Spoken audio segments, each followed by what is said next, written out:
Chapter 1087. The flashing lights shone on Luo Nan's face, reflecting a strange luster. Those who knew the inside story understood that this was the trace of a water vapor fake. Those who didn't know would never think in this direction. Actually, the vast majority of people in the auction house were currently focusing their gazes on the curtain wall behind Luo Nan as they were taking pictures. They had already entered a state of mind. They all wanted to know the ultimate secret and value contained within the ever-changing picture. It wasn't just them. The extraordinaries were the same. They all unconsciously raised their attention. According to Luo Nan's usual logic, he would certainly have to give some explanations here.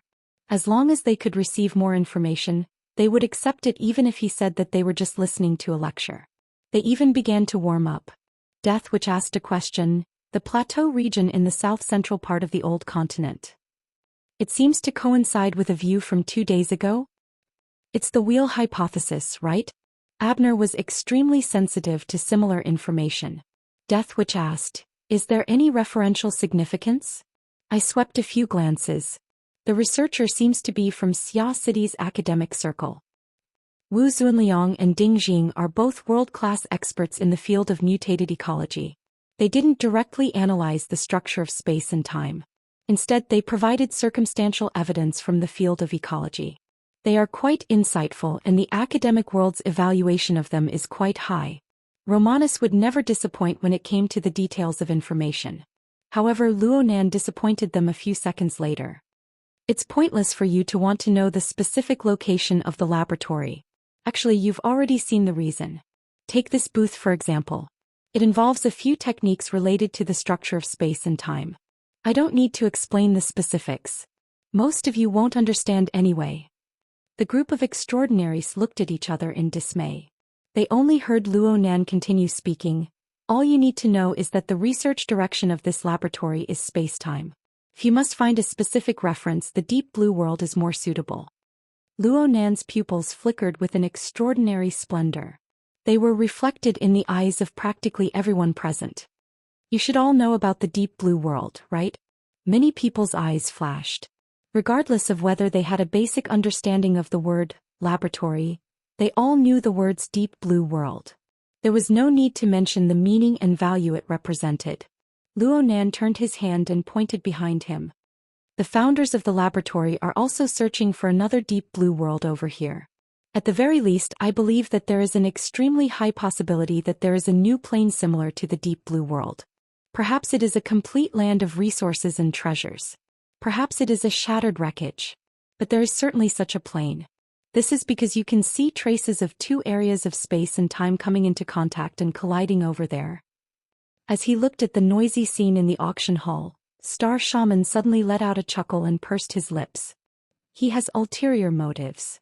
Of course, these extraordinaries from headquarters knew the inside story. They were even more aware that the 70 format laboratory itself was admittedly a research topic related to spacetime. However, it was still quite a distance away from a major discovery like the deep blue world. Of course, if Luo Nan himself knew the information, then it would be a completely different matter. The problem was that Luo Nan had omitted a very crucial element. He only used the simplest of analogies to crudely provoke the emotions and greedy thoughts of the bidders. The facts were very clear, but the motive was very subtle. Was Luo Nan doing what the enemy wanted to do ahead of time, leaving the enemy with nothing to do? Regardless of what the bystanders thought, Luo Nan was currently smiling on the stage. It looks like everyone is quite familiar with the deep blue world. I'll take the liberty to ask, but how many of you in the auction hall and from all over the world have invested in the deep blue world? It seems like a lot of people have. How much is the annual profit? The attendees below the stage really didn't know how to respond to Luo Nan's awkward chatter. In addition, Luo Nan gave them a serious feeling of unease. The pressure continued to rise. Some people's minds began to calm down from the temptation of the new plane. They felt that ensuring their own personal safety was the most reasonable choice. At the same time, the changes in the venue would inevitably attract the attention of the outside world. Security personnel continued to enter, and the order of the venue grew more and more chaotic. From this point of view, Luo Nan really wasn't a good controller of the venue. Luo Nan didn't seem to care. He didn't receive a response, so he simply called out names.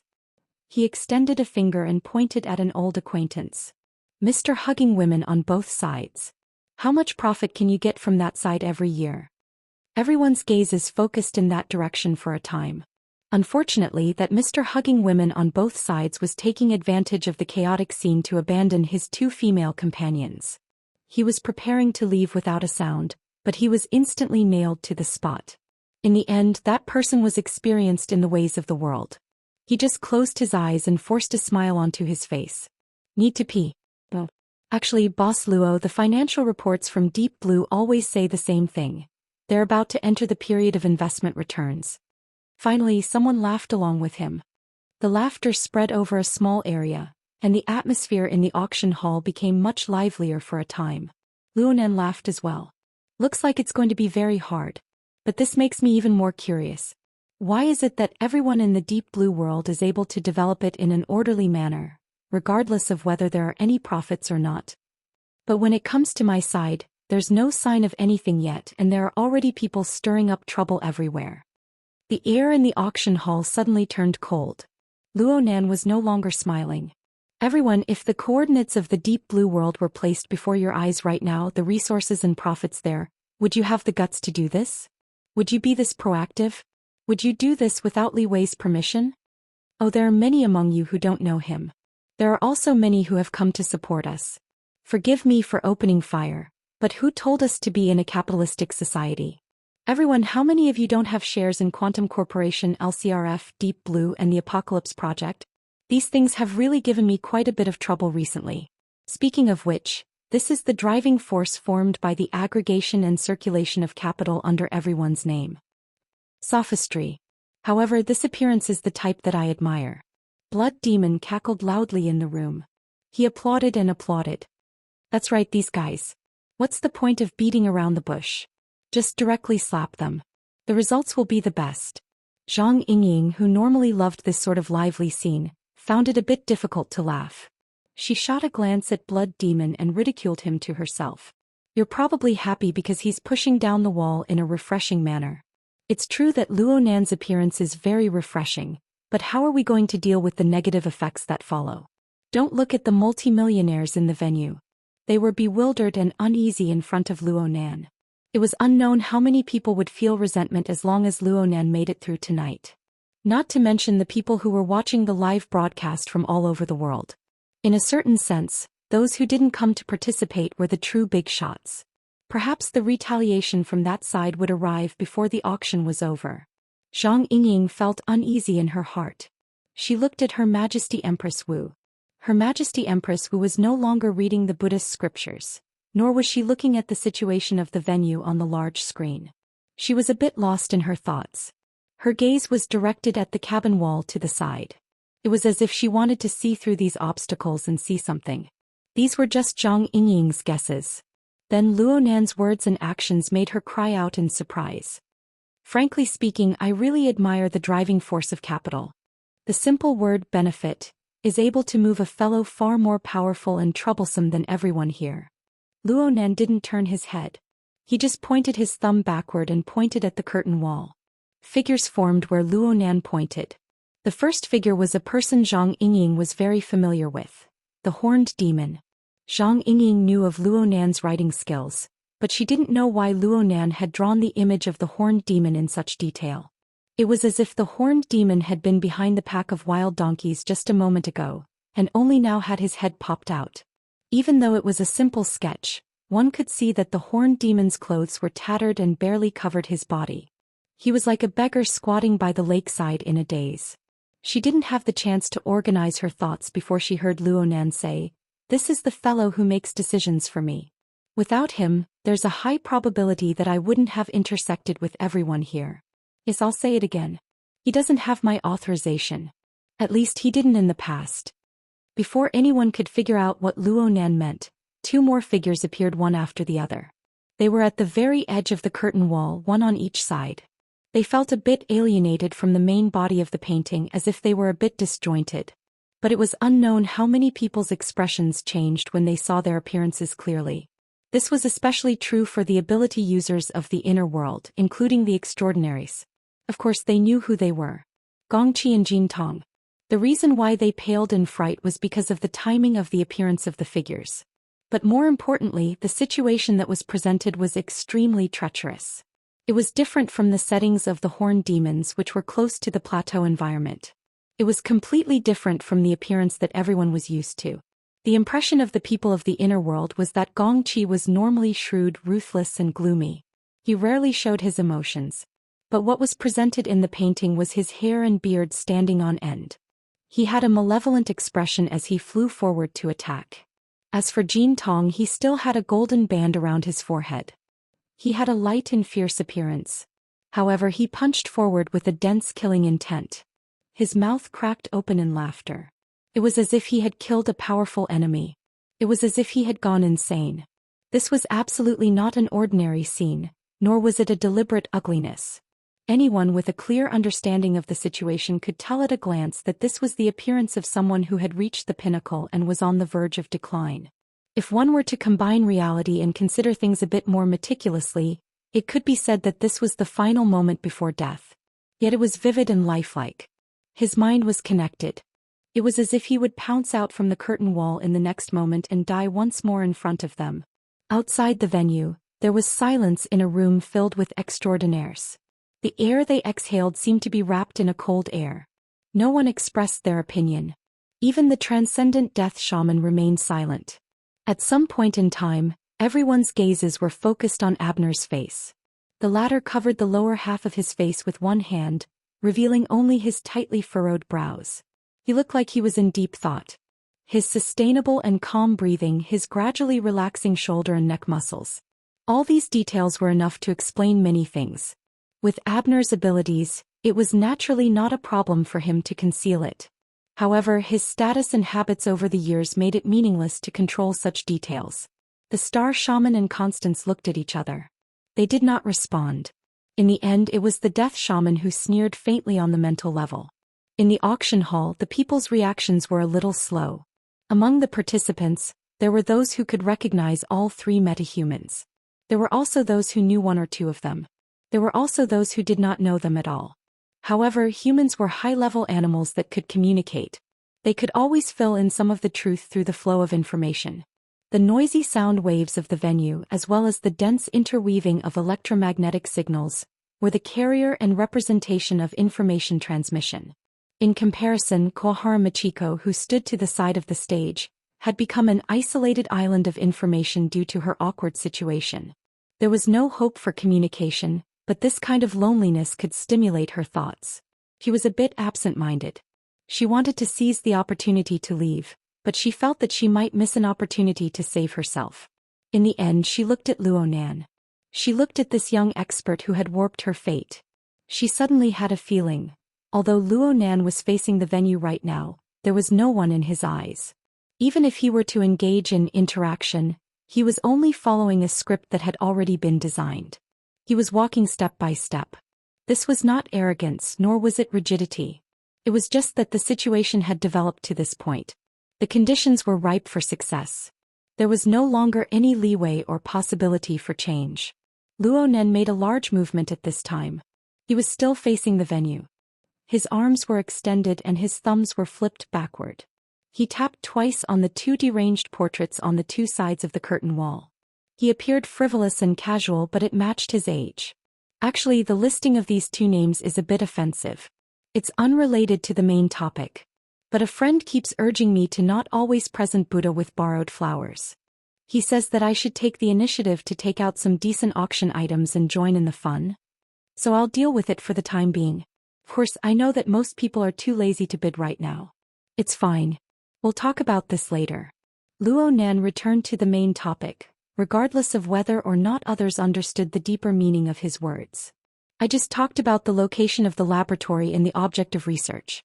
Honestly speaking, I don't know much about what will happen next. If anyone knows and can provide me with the corresponding information, I will be very grateful. As for the person I specifically pointed out, yes. It's this fellow called Horned Demon.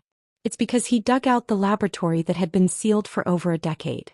He tossed and turned it into a mess. Yeah, so I tossed him into a mess. This isn't the main point. The main point is that we can try to get a relatively true understanding of the laboratory through him.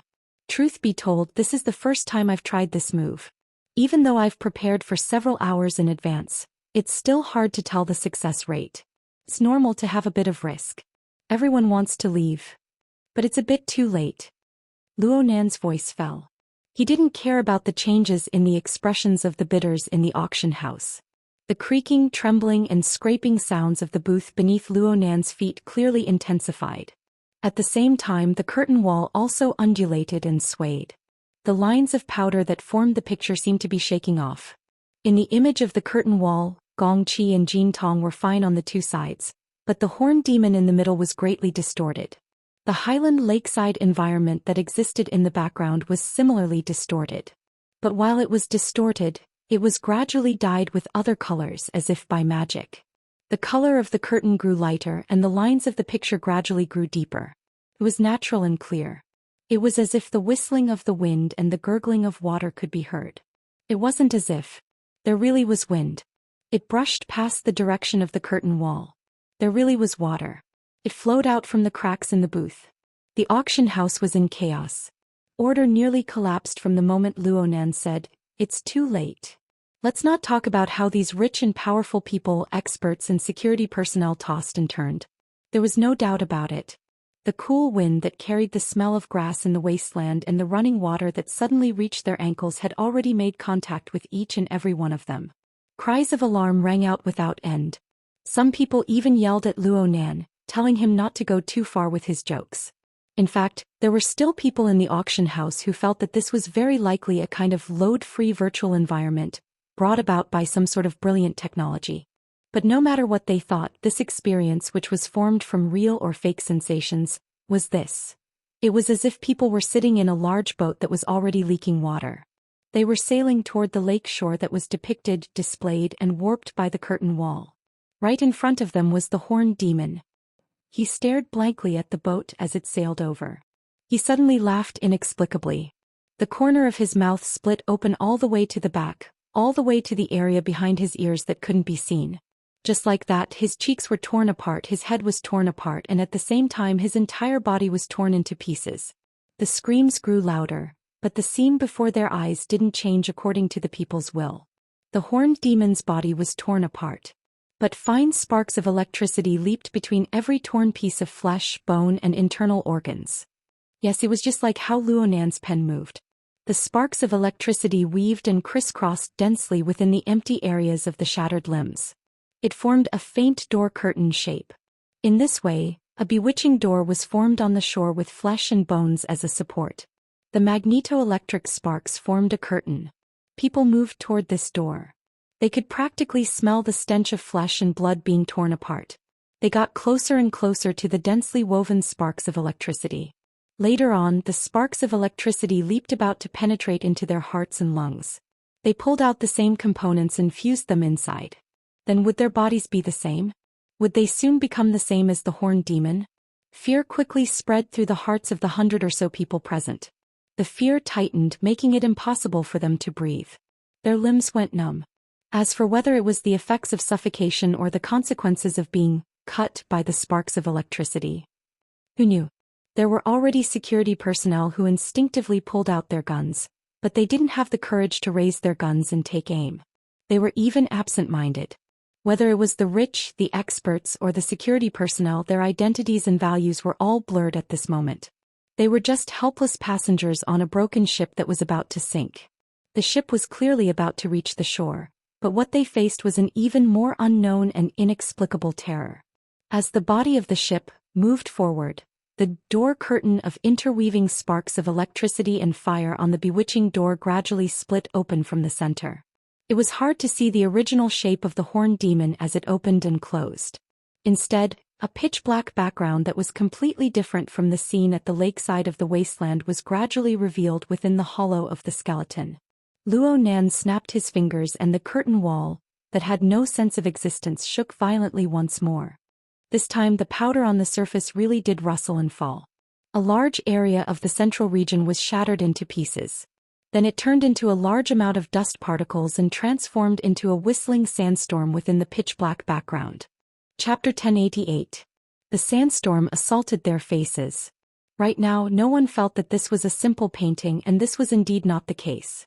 A sandstorm was a more accurate description of an objective image, but the results of people perceiving the outside world were more or less different. Especially when the swirling grains of sand passed through the magnetic gate of flesh and bones to make direct contact with the outside world. Everything before everyone's eyes became pitted and incomplete. The wasteland lakeside, which had just been dyed in color and was approaching reality, suddenly became riddled with holes. Moreover, it had nothing to do with the impression that people were used to. These holes were the remnants left behind by the piercing and annihilation of the void. This scene was really hard to describe, and it exceeded the scope of most people's experience. In comparison, the wild donkeys that stopped by the lakeside had a more straightforward end. The change in the void covered the front of the lakeside, and this group of unlucky fellows was in this region. Countless bloody holes were gouged into the bodies of several dozen vigorous wild donkeys in a practically unconscious state. They didn't even manage to let out a few blood-curdling screams. There were even some who continued to move forward in a daze. They approached the lakeside and lowered their heads to drink water. And it was during this process that their flesh and blood split under the effects of the deep distortion. Their bodies collapsed and they smashed into the water, creating a spray of blood and filthy water. This scene happened in front of the 100 or so rich people, experts, and security personnel that were forced to board the ship. They were really close now. The splattered flesh and blood mixed with the strong wind and salty water to form a wave of turbid dark mist. It assaulted the faces of the people in the front row. It was impossible to raise the screams any higher. Instead, some people fainted straight away, bringing with them tables, chairs, and cutlery. They smashed into the muddy waters of the lake. Yes, the broken ship had basically reached the shore. The exterior of the giant ship exhibition hall had completely turned into nothingness. The natural color of the sky had replaced the glorious lights of the venue. The distance between the central southern plateau of the old continent and the location of the Jade Light exceeded 12,000 kilometers. There was a time difference of 6 to 7 hours. It was only 2 or 3 o'clock in the afternoon here. Even though the sky was covered with dark clouds, it was still daytime. Luo Nan's figure appeared somewhat illusory and transparent under the light of the sky. At this moment he was in the void region filled with craters and distortions. He was also beside the blood-stained lake shore. In fact, the most accurate location was the entrance to the dark world where the sandstorm was rolling. He was in front of the demonic door that was made of flesh and bones and constructed of magnetism, electricity, and fire. The door was still expanding and light gradually entered. Or perhaps the original radiance seeped out from within, building a new curtain wall for Luo Nan. Moreover, it gradually deepened, possessing a clearer sense of space.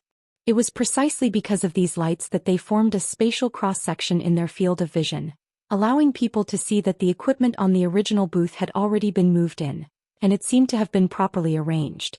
This was indeed the most suitable area to place the equipment, and it was a more suitable scene than the auction booth.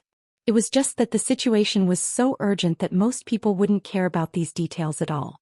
All they knew was that although the broken ship had reached the shore, it was still moving forward and was no longer riding the current. In fact, it had never been, not at all. Only God knew how they got here and how they would continue. They didn't even know if they had crashed into it or if the other side was pressing over. All they knew was that if this continued, this group of people would crash into the terrifying sandstorm behind the gate of magnetism and light. They would end up like a herd of wild donkeys strewn with corpses, or they would become rotten flesh mixed with the ripples of water and mud. "Stop the car. Stop the car." Someone screamed. "Apologies. There's a bit of an unexpected situation." Luo Nan, the driver, finally revealed his considerate side. He revealed a smile. The degree of sealing here was barely acceptable in the past, but it's like this now. It's mostly due to the effects of the aftermath of the recent battle. But then again, isn't it more intuitive now? In the eyes of the participants who had already logged in, Luo Nan's incorporeal shadow had an expression that became even more blurry. It was as if he was a remote projection of an outsider. Let's not talk about whether it was intuitive or not. This situation was far too King ironic. Clearly, Luo Nan didn't care about their thoughts. He stood in the center of the brand new live booth, and was instead in the mood to talk. You can think of the situation behind the door as the collision of two spacetime. The laboratory is located at a certain point of the collision of spacetime. The specific direction of research is naturally what kind of spacetime structure is on the other side, as well as the problem of the spacetime structure itself. What was ejected just now was a spacetime fragment caused by a collision or some other reason. It's fine as long as everyone has an impression of it. This is a very important place. I'm just asking everyone to take a look. If I were to really send you in, it would likely cause an even greater disturbance in spacetime. I really can't bear to do it. Luo Nan's words made a few people relax. And at this time, the demonic gate behind Luo Nan had clearly expanded to its limits. It began to slowly retract and the extent was quite large. This sort of change ignited the flames of hope from the bottom of everyone's hearts. Some of the more courageous people tried to communicate, shouting loudly, "Mr. Luo. Boss Luo. We already know our wrongs. Luo Nan laughed again before this sort of sound wave could form into a large scale. His gaze wasn't cast in this direction. He didn't point at anyone. Instead there was a subtle feeling of dislocation. He seemed to say something but his voice was weak. Not a single person present was able to hear him clearly. Some people became furious, not at Luo Nan, but at their utterly chaotic companions. Boss Luo is going to speak. All of you shut your mouths. This was an extremely low attitude, but it was really useful in this sort of situation. A large portion of people really did shut their mouths and then it spurred on the others. Everyone within the venue. Oh, right now they were at the edge of the saltwater lake on the plateau that was covered in blood. The group of people were as quiet as chickens. But when everyone cast their gazes forward, cast their gazes towards the location of Luo Nan's phantom, they first saw the demonic gate close. Then the phantom that bore all of their loathing, fear and hope disappeared without a trace under the light of the sky. The silence continued for a few seconds. Everyone stared at Luo Nan, hoping that it was just a temporary fluctuation. But there was no change that met their expectations. There was nothing from start to finish. Screams and curses gushed out. There were a few of them, but they were soon forcefully suppressed by the surrounding people. On one hand, the strong winds of the wilderness brought along the faint roars of wild beasts. On the other hand, and more importantly, there was no longer Luo Nan's shadow in front of them. The scene of the wilderness was nearly completely restored, but there was still some sort of unnatural scene. The chaotic magneto-electric flames were still drifting disorderly among the remains of the horned demon. It seemed to be extinguished at any time, but it still existed. Even though the flickering and extinguishing electric flames were weak, they still pulled along some sort of throbbing power. It was like a noose that pierced through the depths of everyone's inner organs and even their souls. The tighter it tightened, the lakeside was restored to silence once more. Instead, the sounds of the wind and the roars grew louder and louder. Then finally someone, perhaps a coward, perhaps an innocent person, began to cry. Truth be told, I'm a bit embarrassed by this scene. Luo Nan stood on the stage, still speaking in a tiresome tone. His sound waves stirred up echoes within the spacious and empty hall. My ability is really limited. I want to bring more people over, but I can't do it. It's quite hard to go back and forth. Let's leave it at that. Just like this, Luo Nan faced the empty venue. He extended his hand and made a grasping motion. Indeed, he didn't lift anything. The curtain wall behind him still faithfully reflected the scenery of the lakeside on the plateau. But following the conclusion of "let's leave it at that," the scene gradually faded away in color. It returned to the style of a sand painting sketch with powder lines. Then it was as if it was wiped away by an invisible rag until it returned to nothingness. Following the erasing of the final traces, the real-time projection of 12,000 kilometers away was thus interrupted. Since this was the result of Luo Nan's control of his consciousness, it was as if his mind had completely forgotten about it. At this time, or perhaps a bit earlier, the consciousnesses of all the extraordinaries on the jadeite light pierced into the venue at practically the same time. The consciousnesses wandered within the spacious hall, but they were unable to capture any additional traces of existence. Practically everyone wanted to communicate with Luo Nan.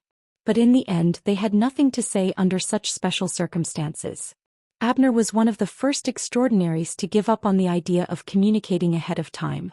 This was also because his phone was exploding with calls. The real-time signal of the auction venue transmitted scenes that defied common sense to the eyes of every relevant person in the world through many secret channels. The situation had already exploded. Abner maintained his silence. Romanus was in charge of answering the calls. This lasted for less than half a minute before the true high-level archons of the real world blew up. Abner's status was no lower than anyone else's, but this didn't mean that he could refuse to communicate while he was at the scene. It wasn't just Abner. Even Constance, Star Shaman, Black Lion, Wang Yong and the others who were nearby wouldn't be able to escape. But even if Abner picked up the phone, what meaning would there be? What could he explain? What could he promise? What could he express? All he could do was act as a cushion in this rarely seen clamor of emotions from the high level of the entire world. Abner had sunk in, giving Romanus a bit of an opening. But this wasn't a chance for him to catch his breath. There were many more things he needed to do right now. He grabbed Star Shaman, who had just dealt with a round of calls. You contact Xianxia, I'll contact Dongxing. No, Connie, it's better if you do it. There's also Yen City. I'll contact the Star Alliance Committee and request for the mobilization of the Air Force's rescue spacecraft. Because the living conditions in the highlands were too cruel, it wasn't suitable to build a super-large city. Therefore, the area around that area was an uninhabited area of dozens of square kilometers. Romanus could only expand the area further. Xianxia and Dongxing were extraordinaires who guarded Anqing and Spring City, and their influence could radiate to the highlands. Although there were no extraordinaires in Yen City, it was closer and there might be a nearby reinforcement team. Coupled with the rescue spacecraft from the Star Alliance Committee, this was all the rescue force that could be mobilized in a short period of time. In any case, it was impossible to let a group of billionaires with a net worth of hundreds of billions or even trillions be wiped out in the wilderness in such a way. Any rational archon on Earth wouldn't allow it. Old Chiu, you're good at ordering people around. But are you sure that person won't cause any more trouble? Star Shaman, who had completed his assigned task, spat a timely manner. He used his chin to tap the screen. Mr. Who reverses time and space, is he done yet? It was just as Star Shaman said. The auction had already lost all meaning. Luo Nan spent a minute or two on the shattered and empty original booth. The curtain wall behind him had been wiped clean, and a new drawing actually appeared.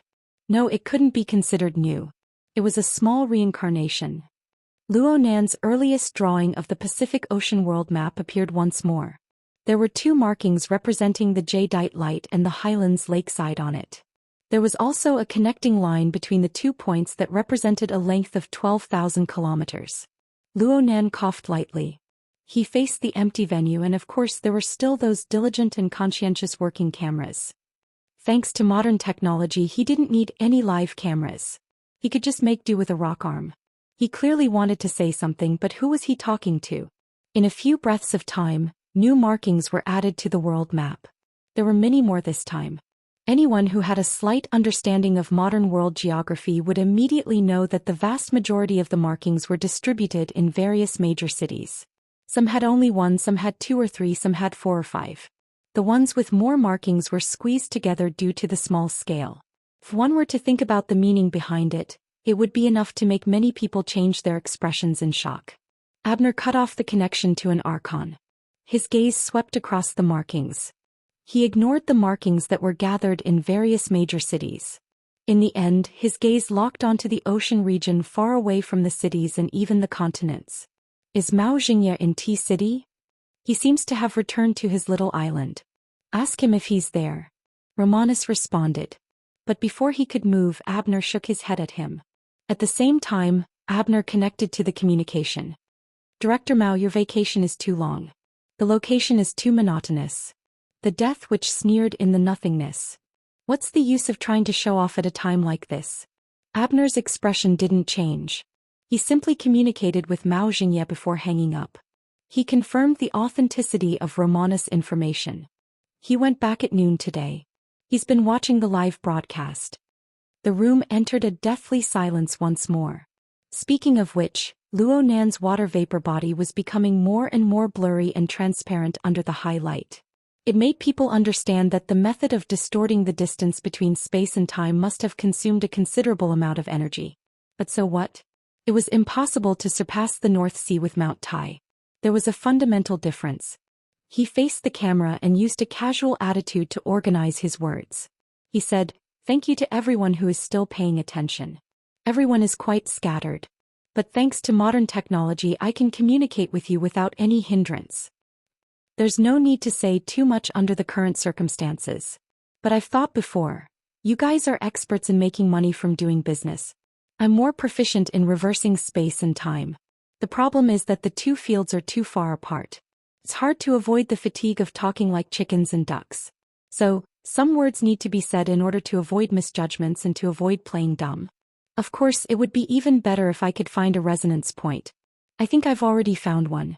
Everyone in the world pursues life and avoids death. I'm the same. What's different is that it's not as convenient for me to do things when everyone else does things. So, Luo Nan bowed towards the camera. He truly completed a middle school-style speech. Another second passed and the world map on the curtain wall was erased. Luo Nan's water vapor body was erased as well. There really was not a single person left in the venue. The live broadcast equipment was still working cautiously. But all it faced and transmitted was emptiness. The emptiness was rapidly expanding and spreading. It was a malevolent power that was unavoidable. Chapter 1089. Oh my God, he wants people to help him cover up this matter. Old man's secret deed should be having a headache right now. How can he snatch back the limelight? Blood Demon paced back and forth in the room. His speed was uncertain. Perhaps it was just as he thought. Troubled times, troubled times. Your Majesty, what do you think? The words of the body follow the heart. Skillful and convenient karma. Gaining equal wisdom in all laws. Being able to observe the actions of all sentient hearts. Knowing the truth of all impurities. Can you speak human words? Her Majesty Empress Wu laughed good-naturedly. You're becoming more and more professional. A professional charlatan, huh? Blood Demon ridiculed, but from these words, one could tell that he understood Her Majesty Empress Wu's meaning.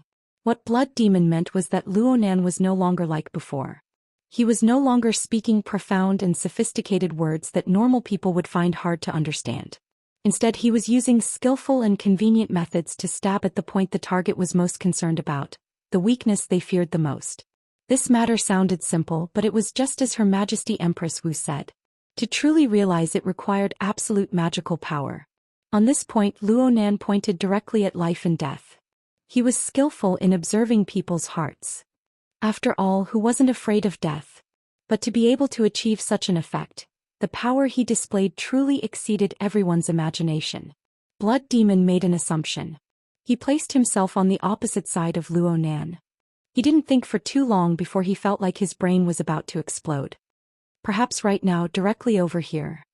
No, it should be firing nuclear warheads at Ban City. This is the fastest way to resolve this. Zhang Yingying glared at him when she heard this. But on the other side, Her Majesty Empress Wu nodded in agreement. You're insightful. Yingying, make a relevant contingency plan for the next step. Even if you don't need it tonight, you might need it in the future. Zhang Yingying was startled at first, but she soon grew serious. Her Majesty Empress Wu put away her scroll and slowly got up. Where are you going? What's the point of staying here? Her Majesty Empress Wu's gaze swept across the image of the empty scene. Then she left. Hey, Your Majesty, hold on. I have something to discuss. I have something to discuss with you. The Blood Demon puppet chased after them, but it suddenly turned around and grinned at Meng Chong, who was standing aside quietly. Hey, when the core is tied up, everybody has to test the periphery in the corners. Are you the core or the periphery? Have you figured it out yet? Meng Chong's expression was solemn as he bowed to the Blood Demon to express his gratitude. Let's not talk about whether or not this analogy was appropriate, but the reminder was very timely. The most important thing was for the relevant parties to promptly discuss their contingency plans and make a response when Luo Nan was stirring up such a storm. Her Majesty Empress Wu and Blood Demon went out one after the other. Half a minute later, Meng Chong also went out in search of a private place to contact his cult. Only Zhang Yingying and Bai Xinyan were left in the room. The latter was still hugging Zhang Yingying. Their cheeks were touching each other's shoulders and it seemed like they were still tipsy. Nuclear bomb. Zhang Yingying frowned. She considered both the contingency plan and the actual possibility and threat. Bai Xinyan said softly, the Blood Demon is exaggerating. Right, I think so too. In reality, with the hundreds and thousands of weapons in this era, if you really want to get rid of an extraordinary, there are relatively more economical methods. For example, you can go from destroying a city to destroying a city district. If you put it this way, doesn't it suddenly become easier to accept? Screw you. Even the boss won't be able to protect you if you keep courting death. Bai Xinyan laughed softly. Her warm and moist breath sprayed onto Zhang Yingying's neck. Actually, if we start from this line of thought, the two of the Order of Amaterasu don't really want to turn the experimental fields of Ban City into a sea of fire. However, if it's just abandoning a trade zone far away on Beishan Lake, they can still do it. After all, this is the best opportunity in the short term. Of course, they need to have the awareness to pull chestnuts out of the fire for others. I'm curious right now. Do the true gods and the Pope have the awareness to contribute to the capitalists of the world who tremble with fear? Those capitalists don't have the qualifications. But from a different perspective, from a different person, do they have the qualifications? Zhang Yingying's body stiffened when she heard Bai Xinyan's words. Then she fiercely jumped up. Luckily Bai Xinyan dodged in time. Otherwise she wouldn't have her chin crooked. Hey, why didn't you say so earlier? That's just a guess, idiot. We have to be on guard even if there's a 1 in 1,000 chance. Zhang Yingying gave Luo Nan a call, but the call didn't go through. She rushed out of the room in 2 or 3 steps. Perhaps she went to look for someone, or perhaps she went to discuss things with Her Majesty Empress Wu. In the end, Bai Xinyan was the only one left in the room. She sat on the sofa and spread out her arms. She did her best to spread them out and said to herself, "Idiot. This is all metaphysics. If you believe it, it might not happen. If you don't believe it, it might happen." Bai Xinyan suddenly laughed in spite of herself. She gasped for a breath of air, stood up shakily and walked outside. Right now the exhibition hall was already in chaos. Something had happened to the truly important figures, and the periphery would inevitably be impacted. Bai Xinyan wasn't interested in these things.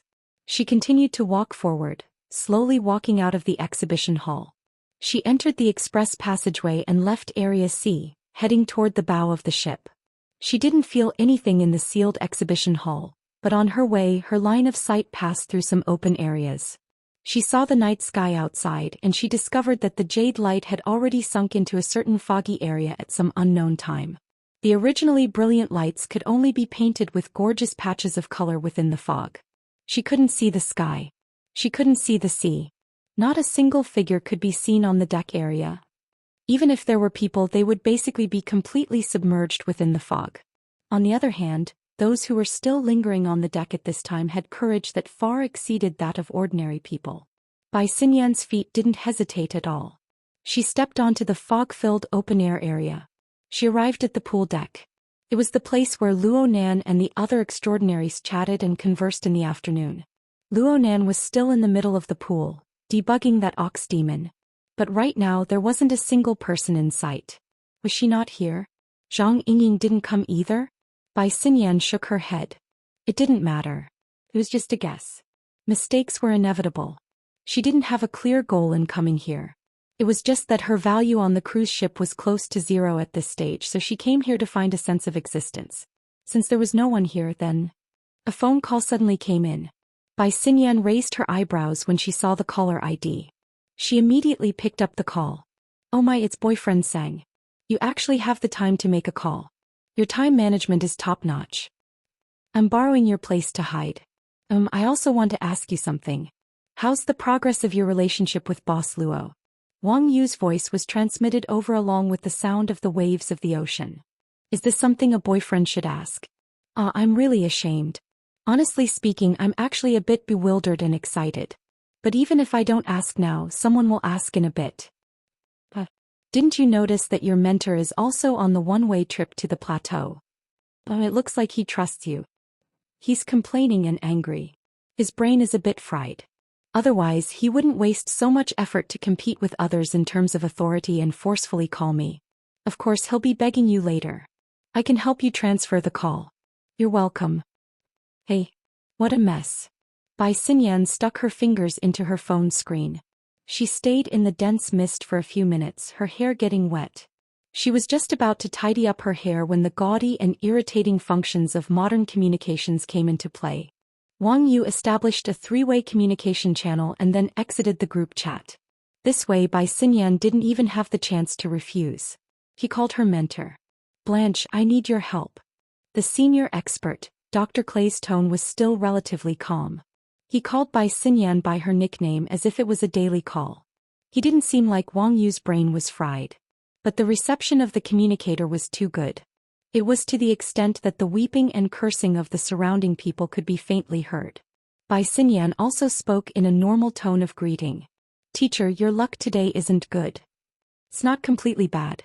At least there's still signal in the no man's land. But this bit of luck ends here.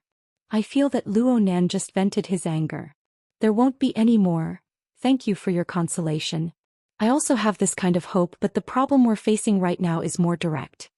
Dr. Clay said something to someone. It seemed that he was avoiding the chaotic flow of people. He subconsciously sighed. The saltwater lake area we're in is the endpoint of many inland rivers. It's also an important water source for the surrounding wild animals and mutants. It's also a place to forage for trace elements. This is a good place to study ecology, but it's absolutely not suitable for a large group of people to stay. I can already see a carnivorous bird circling in the air. Its mutant characteristics are very clear. Look at its sharp beak. It's absolutely not a scavenger. Dr. Clay spoke faster and faster. He could no longer conceal his nervousness. There are nearly 150 people here. There aren't more than 20 armed personnel. All of them carry light weapons. There are also very few ability users. It will be a disaster if we enter the hunting circle of the mutants. The rescue team should have already gone over. Bai Xinyan knew that this wasn't enough to make people feel at ease. She spoke a sentence that couldn't be avoided. How can I help you? But I need to say something first. Luo Nan probably won't care about the matters over there. Even if he does, I don't have much weight on his side. I just need a suggestion, Blanche. Dr. Clay didn't mind Bai Xinyan's evasive words. Frankly speaking, my mind is in a mess right now. The only suggestion I can give myself is to immediately undergo a mutant transformation upon returning. But right now all of this is meaningless, right? I understand what you're saying. Bai Xinyan maintained basic respect for this instructor and collaborator. She muttered to herself for a few seconds before responding. First of all, I feel that under the protection of 20 well-trained professional security personnel, your chances of survival should be quite high as long as your organizational strength can keep up. It shouldn't be a problem for the vast majority of people to hold out until the rescue team arrives. I don't reject probability, but the problem is that I don't see the corresponding degree of organization. Most people are scared to death. Their thoughts and physical strength aren't in a normal state. I suspect that traveling through space and time will cause unknown damage to the bodies and minds of ordinary people. I understand. Bai Xinyan laughed silently. If you're really worried about some accident or uncontrollable situation happening, and you're willing to take a gamble, why not follow someone closely? Is Mrs. Kawahara Michiko of the Toyama auction house there? Kawahara? She's there. She's there. She's actually there. Dr. Clay spent 2 seconds to confirm. The reason why Michiko Kawahara was able to find the target so quickly within the chaotic crowd of over 100 people was because Michiko Kawahara was far too conspicuous. She stood at the outermost edge of the crowd, all alone.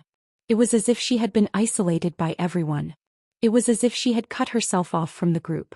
The lake water lapped against the shore, already submerging her feet and calves. Her stockings were also splashed with specks of mud. She felt as if she was stuck in the silt of the riverside, unable to extricate herself. Follow her closely? Dr. Clay was a bit hesitant. From a professional perspective, Michiko Kawahara's position was simply the worst and most dangerous area in the surrounding area. She was far away from the crowd and she was exposed to the shallow regions of the lake. She was exposed to the threat of predators and even mutants that could appear at any time. If something happened, she would be the most likely target to be sacrificed. I don't know what you've seen, teacher. And I'll say this in advance. I'm not basing my judgment on your environment. I'm basing my judgment on Mr. Luo Nan's usual way of doing things. I believe this is the most important reason why you need me to give you a suggestion. Dr. Clay took a deep breath. Yes, that's right. Bai Xinyan continued to speak. My judgment is that although Mr. Luo Nan is a simple-minded person in many matters and doesn't understand human emotions, he is essentially someone who is extremely meticulous in his emotions. He is a person who is very considerate of others. Of course, the vast majority of people don't have this qualification. You guys aren't one of them. But there is a special case. He treats those who work as tools for him with preferential treatment. I feel that Ms. Michiko Koihara can be classified as such. Of course, this is just my judgment and conjecture. Believing it might not happen. If you don't believe him, it might happen. Dr. Clay took the initiative to complete his sentence. He thought even more. We don't know the range of that person's divine blessing. If it's a single target blessing, then I'll be in great danger. Maybe. Before Bai Xinyan could finish speaking, she heard Dr. Clay yell loudly, Ms. Koihara, it's very dangerous over there. Retreat. Sure enough, the top researchers were all doers. 2 or 3 seconds after Dr. Clay's yell, a cacophony of screams and sporadic gunshots rang out. Bai Xinyan laughed. She didn't hesitate and hung up the phone. Dr. Clay didn't need any other suggestions at this time. Whether or not he could return to Luoyang City's laboratory alive depended on his luck. Bai Xinyan wanted to leave, but she was startled the moment she turned around. Applause rang out. A fat figure with a bulging belly came out from the exit she had just passed through. The analysis just now was very brilliant. Miss Bai, aren't you interested in verifying it? Mr. Black Lion. Bai Xinyan was a bit surprised to see the newcomer, but she quickly came to her senses. You're also looking for someone? Black Lion grinned, revealing a mouthful of golden teeth. No, I'm here to dispel doubts. Chapter 1090. Dispel my doubts? Bai Xinyan's attitude was very cautious. There's no need to rush. Speaking of which, I didn't pay much attention to the plateau wilderness. But after listening to Miss Bai's analysis, I feel that there really is something going on. Miss Bai, you have the pearl of wisdom in your hands. I want to verify it. Shall we go together? As an extraordinary, the king of Black Africa and one of the most powerful magistrates in the world, Black Lion had an absolute psychological advantage when facing Bai Xinyan. This was not something that could be changed by his amiable attitude. Even though his tone was one of discussion, Bai Xinyan could not refuse. While they were talking, a halo of light spread out beside the two of them. The colorful light struck the surrounding chaotic mist. At first it was hazy and mottled, but the projection quickly adapted and formed a relatively clear image. The scenery on the screen was clearly that of the plateau wilderness, saltwater lakeside, and the chaotic one-way group. Bai Xinyan was even able to see Dr. Clay, who was in a relatively more forward position. Bai Xinyan was able to see Dr. Clay. Of course, if one were to use the saltwater lake as a reference, the one at the front was Koihara Michiko, who was knee-deep in the lake water and mud. And right in front of her was a monster with a malevolent horn. It was half in the water and it was quickly approaching. Clearly, this was the source of the crowd's panic. The monster had thick armor and sharp teeth. It was a bit like a crocodile.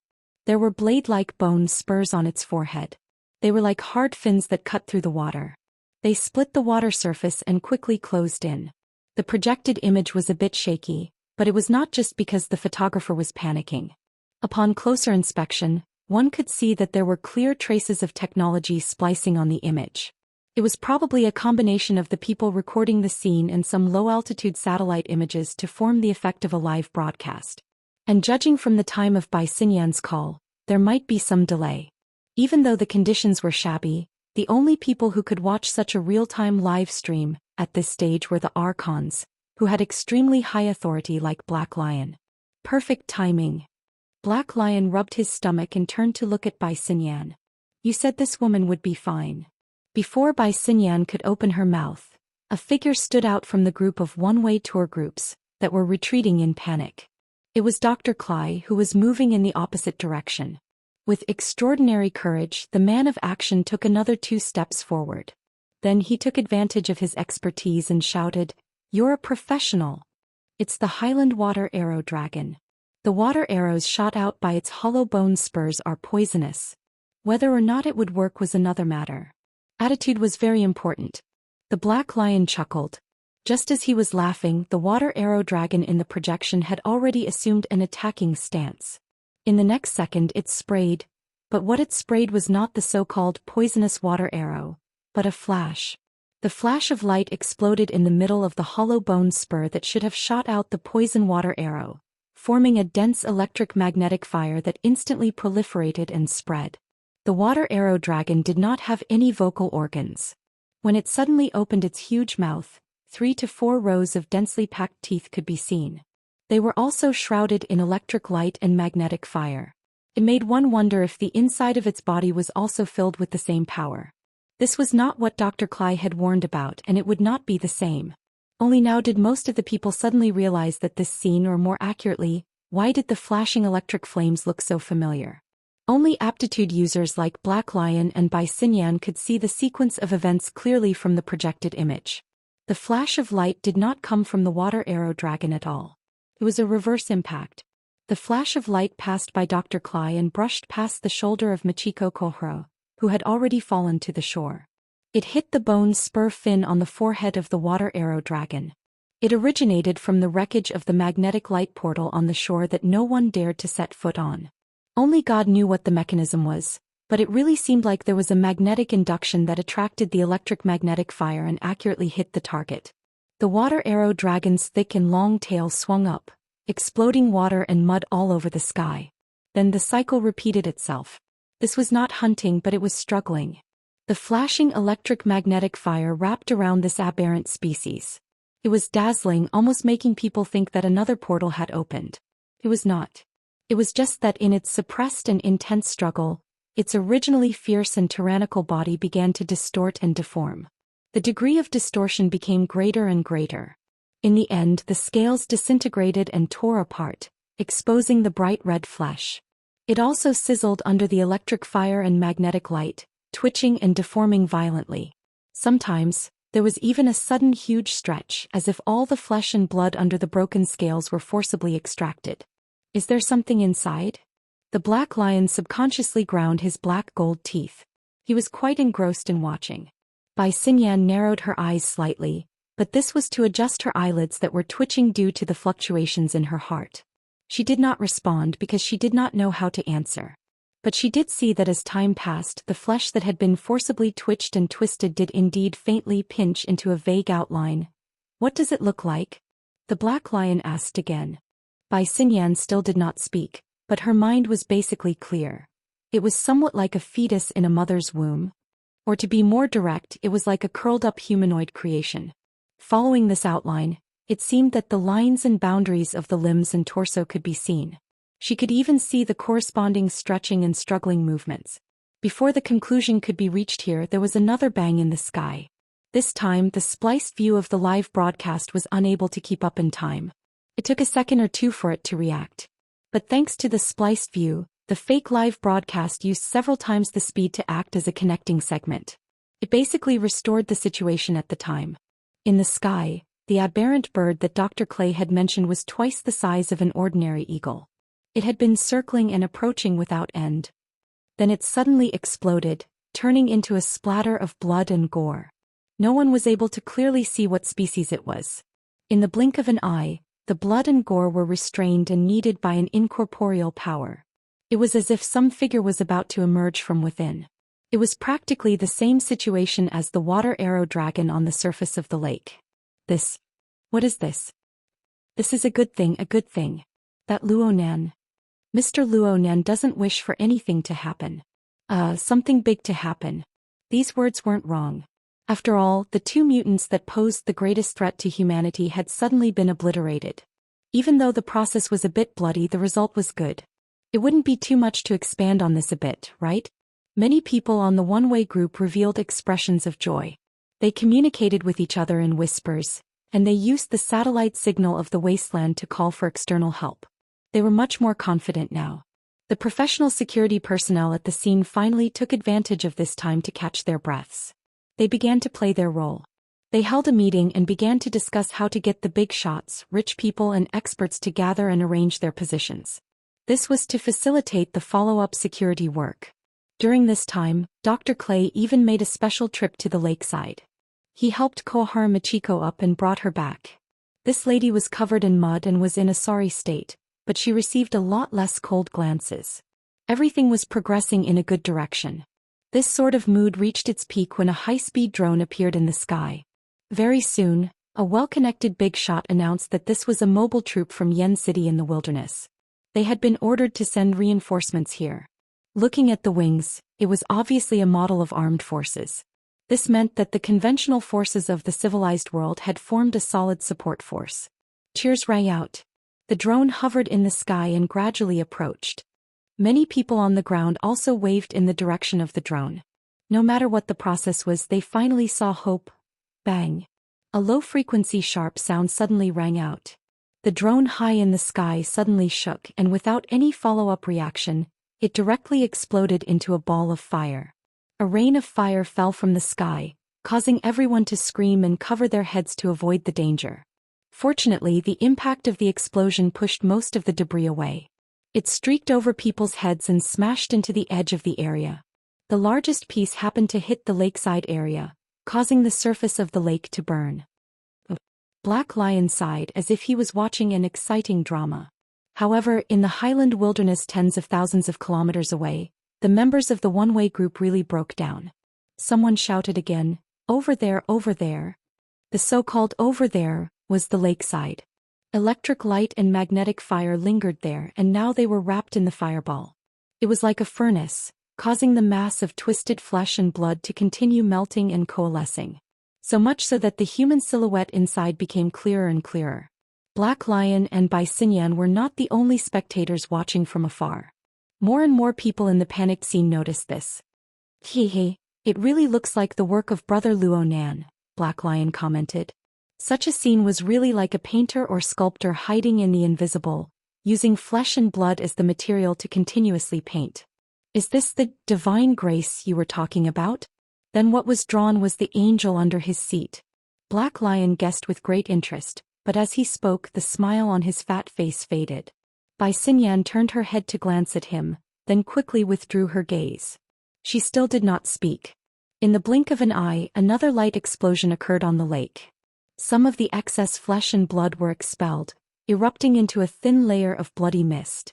The so-called angel walked out of the bloody mist. His body was naked and his face was clear and emotionless. The answer was clearly placed in front of him, but Black Lion still remained silent. During this time, the water arrow dragon's scaly outer shell was disassembled and smelted in the magnetic fire, forming a rough armor similar to the exoskeleton armor's silhouette. It was used as clothing, wrapped around the angel's body, making it seem more like a living person. Jin Tong. Black Lion squeezed this name out from the cracks between his teeth. It must be said that this was not the first time this dead extraordinary had appeared, but to be able to appear in such a manner still made one's heart feel mixed emotions. After Jin Tong took form and appeared, he did not make any other movements. He just raised his head towards the sky. Many people's gazes followed him upwards. In the sky, the magnetic fire within the smoke flickered and extinguished, and another figure appeared. This figure was a bit more illusory than Jin Tong. It was faintly discernible, but its face was still clear. Gongqi. Gongqi also looked down. These two former extraordinaries, one high and one low, stared at each other across the air. During this time, the flesh and blood of the surrounding wild donkey corpses were like the two mutants that had collapsed. They began to squirm and twist, and under the catalysis of the electromagnetism fire, they formed indistinct lines of blood. The lines of blood gathered together and were cast towards Jin Tong and Gong Qi. The others looked at each other in dismay when they saw this scene. Some people came to a sudden realization, stomped their feet and cursed, "It's Luo Nan's." Before they could finish speaking, the person next to them forcefully covered their mouth. The range of the electromagnetism fire was clearly increasing. It appeared and disappeared in the air. It wasn't very frequent, but due to its powerful decomposition and catalysis function, it gave people the feeling that it had formed an inescapable net. It had trapped these 100 or so unlucky bastards who had nothing but wealth and technology. It was hard to say when a misfire would occur. No drones or other man-made objects would appear in the following period of time. Even if there were, they would probably stay far away from this area. What happened before was absolutely not an accident. It wasn't that no wild beasts and mutants had tried to enter this area, but they were struck by the electromagnetism fire before they could approach. They were torn apart, warped, and remolded. All living creatures turned into clay and clay. They became materials for the two extraordinaries. Or perhaps the extraordinary figurines. These two bizarre existences grew more and more alive. It also caused the people in this area who were temporarily the exception to grow more and more pale. No matter what the reason was, no matter what the design was, the people present and those who weren't present found it hard to forget the leaping electromagnetism fire before their eyes. Some people couldn't forget the images that were pieced together within the electromagnetism fire. Some people couldn't forget the fate of having their souls captured and made into figurines. Even in death they couldn't free themselves. There were also some people who grew more and more clear about the current situation. From beginning to end, nothing else had ever dominated their fates. There was only Luo Nan's will. Let them live. Let them die. Let them live. Even death might not be the end of all troubles. Time slowly passed. The people were unable to make any effective movements within this tangible and intangible net. During this period of time, some people were on the verge of collapsing completely, but there were also people whose minds grew clearer and clearer. For example, Michiko Koihara. Michiko Koihara had survived the edge of death, but she was no longer able to reflect her image. She had lived in the state of clay for a period of time, but now she let out a long breath. She took off her suit and used the lining of her expensive custom-made coat. She did her best to wipe the dirt off her hands and face. She tied up her hair a bit, recovering the image of a strong woman with difficulty. Then she turned her head to look at Dr. Clay, who had just pulled her up. As for Dr. Clay, this man of action, he also turned his gaze. Truth be told, he felt that this scene was preposterous. But he thought back to Bai Xinyan's words. Of course, the most important thing was Luo Nan's actions after entering the scene. Suddenly his thoughts became clear. Michiko Koihara's gaze gave him one final stirring. The two formed an effective tacit understanding at this moment. Michiko Koihara pursed her lips into a smile. "Doctor, are you interested in this?" These words broke through all of Dr. Clay's apprehensions. He grinned, suddenly raised his hand high and shouted loudly. 10 million. 10 million credits. Chapter 1091. Dr. Clay's actions were far too abrupt and absurd. Under such circumstances, the surrounding people were confused for a time. 10 million was a small amount to most of the people present. But what was the point? Soon, Dr. Clay's finger pointed at the location of the Jin Tong on the lake. He added more concrete information. "I want this one. Cash transfer after tax." A few key words piled together and finally stimulated everyone's train of thought. Perhaps most people were not thorough enough, but there were some who reacted quickly. For example, Mr. Luo Nan had repeatedly called out the man with two beauties in his left and right arms. He suddenly jumped up from the ground and extended his arms to the sky. He even spun in circles in the direction of the gong opening. 100 million. 100 million. I want this one. Such a bidding war was suspected of driving up the price, but the atmosphere became lively. Experts and tycoons all had leaders. No matter how confused the others were, they all came to a sudden realization. That's right. Luo Nan had said that the gong opening and the Jin Tong were added to the auction. Since they were auction items, they naturally had to bid. Otherwise, how could they be considered cooperative? How could they show their attitude? Even now, there were still many people who did not know what these two things were. They did not know what use they had in their hands. But they absolutely would not let this opportunity slip by. Compared to the auction items, compared to money, their lives were more valuable, right? Moreover, they had to listen to their words. That young Mr. Luo had said that he was heavily in debt and that he relied on lecturing for a living. Such a capable person had to live his days in poverty. Everyone saw this. How could they not feel guilty? In just a few breaths of time, a nest of ungrateful people had hot tears in their eyes. They raised their arms and cheered loudly, causing the number of gold coins that had just been revealed to increase exponentially. During this period of time, some people had a flash of inspiration. They felt that their personal financial resources were limited and their contributions were insufficient. They simply huddled together and formed a temporary alliance to bid together. This caused others to imitate them one after another. In a short amount of time, the two auction items were raised to over 700 million. It looked like they could break through the 1 billion mark at any time. Auctioning or fighting with your life? That's the question. Black Lion grinned, not concealing his ridicule at all. But the real problem is that the lives of these people can't compare to those two masterpieces, even though they look like half-finished products.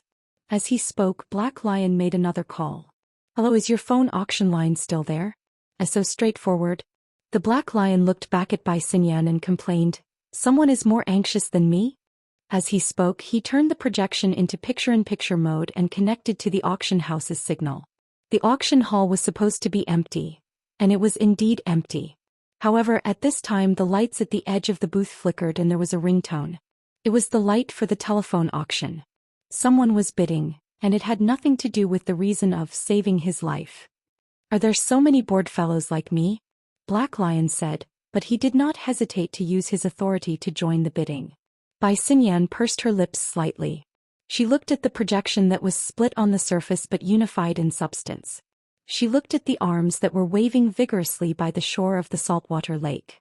She looked at the flickering lights in the auction hall. She had been in the room when Luonan and Blood Demon had been conversing. She knew the cause and effect of the matter. She knew that this scene was actually caused by Blood Demon's wild imagination.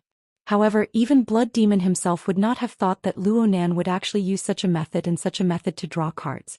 He would distort life. At the very least, he would distort the form of existence of life. On the surface, the black lion merely displayed a deep interest. However, beneath this deep interest, what were his deep psychological feelings like? Was it that he grieved for his own kind? The fox grieved for the rabbit's death? If the black lion was like this, what about the other extraordinaries, the most powerful group in the world? Did Luonan not think about the consequences? Bai Xinyan was not worried. He was just deeply curious. Black Lion was a bit free after a round of bidding at this time.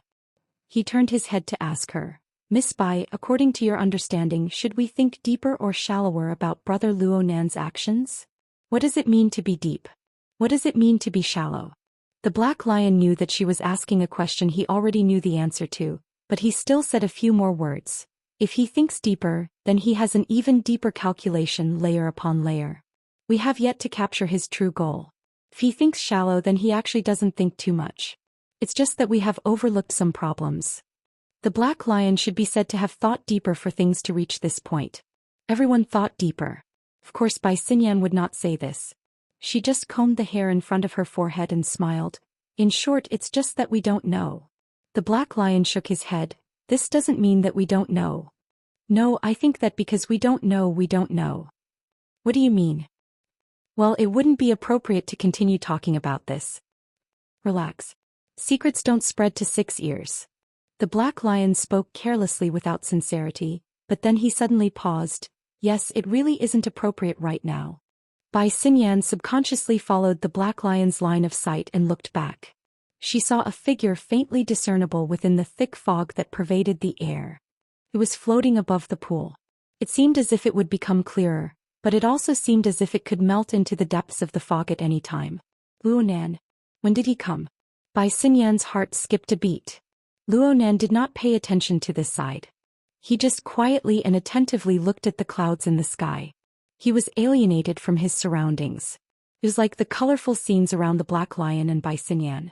They were just projections of transcoded information streams. However, lightning could be seen flowing around his body and within the clouds and mist. There were crackling sounds. Although Bai Xinyan was 20 to 30 meters away, she still felt her face go slightly numb. It was as if an electric current had passed through her. "I suddenly understand a bit." The Black Lion subconsciously took 2 steps forward and muttered, "I can't figure out this little brother's foundation, so I can't figure out his pursuits. I don't know his pursuits. I can't figure out his goals and thoughts. This is the extraordinary power that reconstructed Gongqi and Jin Tong."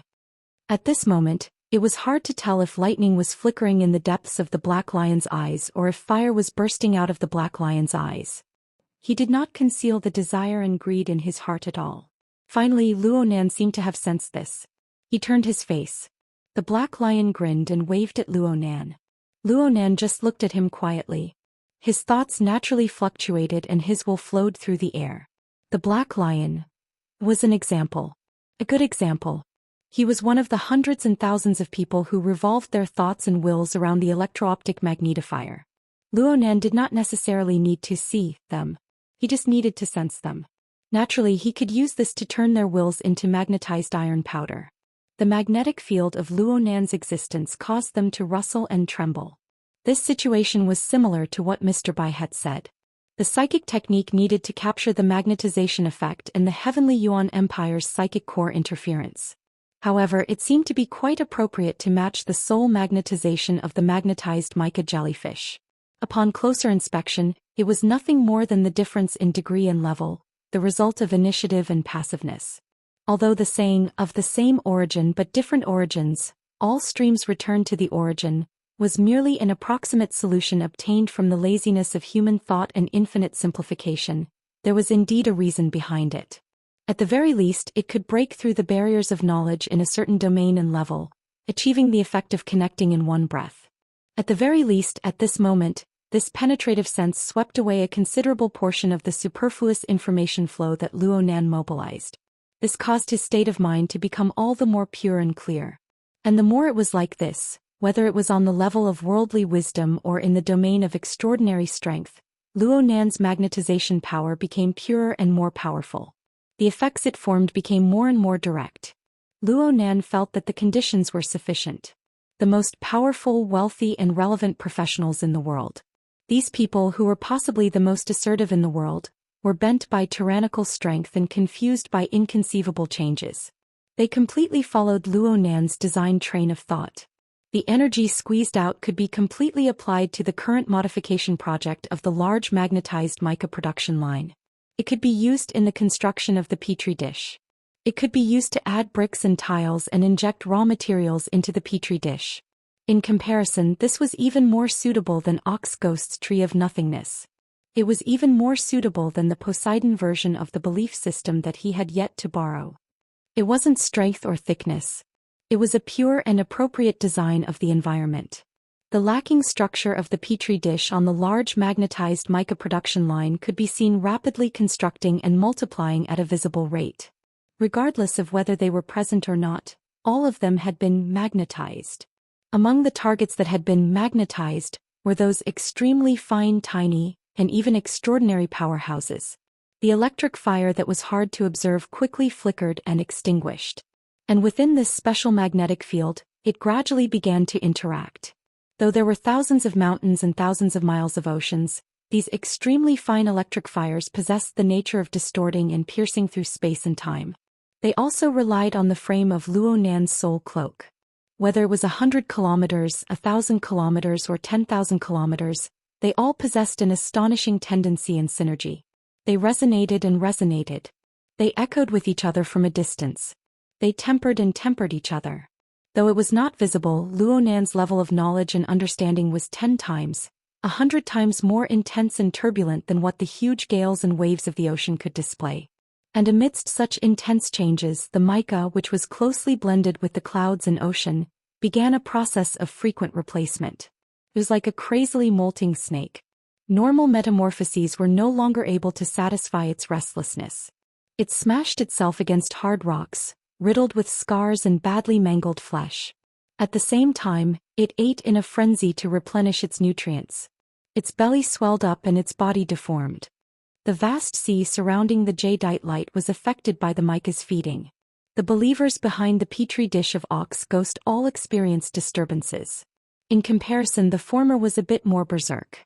It was unknown how many marine life forms in the shallow and deep seas inexplicably disintegrated and collapsed. Actually, the situation around the two extraordinary figurines on the plateau was of the same nature. The latter was a bit more gentle in comparison, but it still possessed a deep warping effect. It was unknown how many believers of Ban City would have nightmares for some time to come. And it was under this berserk and warping situation that the new structure built upon the old framework of rules gradually transformed into an even clearer outline. It had long since surpassed Luo Nan's earliest designs and entered a completely new domain. And Luo Nan felt very good about it. This was not the first time he had done something like this, whether actively or passively. Alter spiderwebs, Luo Nan Chi daytime nightmare, and even the perfect mirror image. He repeatedly scattered, permeated, interfered, and warped. At the same time, he received all sorts of feedback, including a cut, replenishment, pollution, and excess. But no matter which one it was never like what he was doing right now. He possessed a complete train of thought while possessing a clear vision. He even had a clear arrangement for the result. He was unprecedentedly clear and clear. What he was stirring right now was the muddy flow of chaotic and changeable emotions. It was incorporeal thoughts and thoughts. But he was indeed conducting a precise, experimental production. The expected results and possible errors were reflected in every change in the details. Even though he was unable to control everything, he was able to make it so that he was well aware of everything. Right now, Luonan wasn't too clear on whether or not the first beam of magnetic light had taken form. This was because the marvelousness of the pinnacle of subtlety exceeded the limits of his own observation before it had accumulated to a certain scale. But at the same time, the structure of the mica had gradually gained an unprecedented liveliness.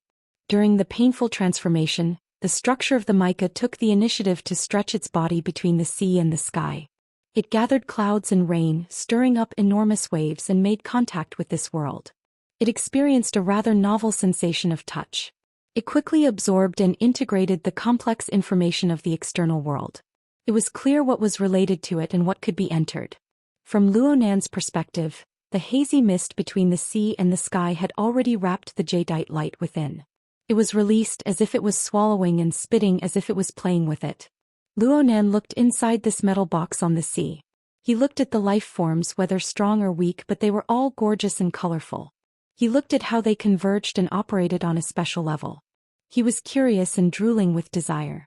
It also seemed that they could rely on their innate instincts to carefully nurture and flavor them, to attempt to make them more delicious. Was he thinking too much? The same situation occurred in every location of the entire world where believers still existed. The cloak remained, and it was a region that was fully integrated with the mica structure. Xia City, Ban City, the highland wilderness. The cloak had yet to be completely repaired, but the magnetic light had already transcended the hindrance of space and time to form an incorporeal skeleton. It was so weak that Luonan himself couldn't quite make sense of it. But it was indeed like.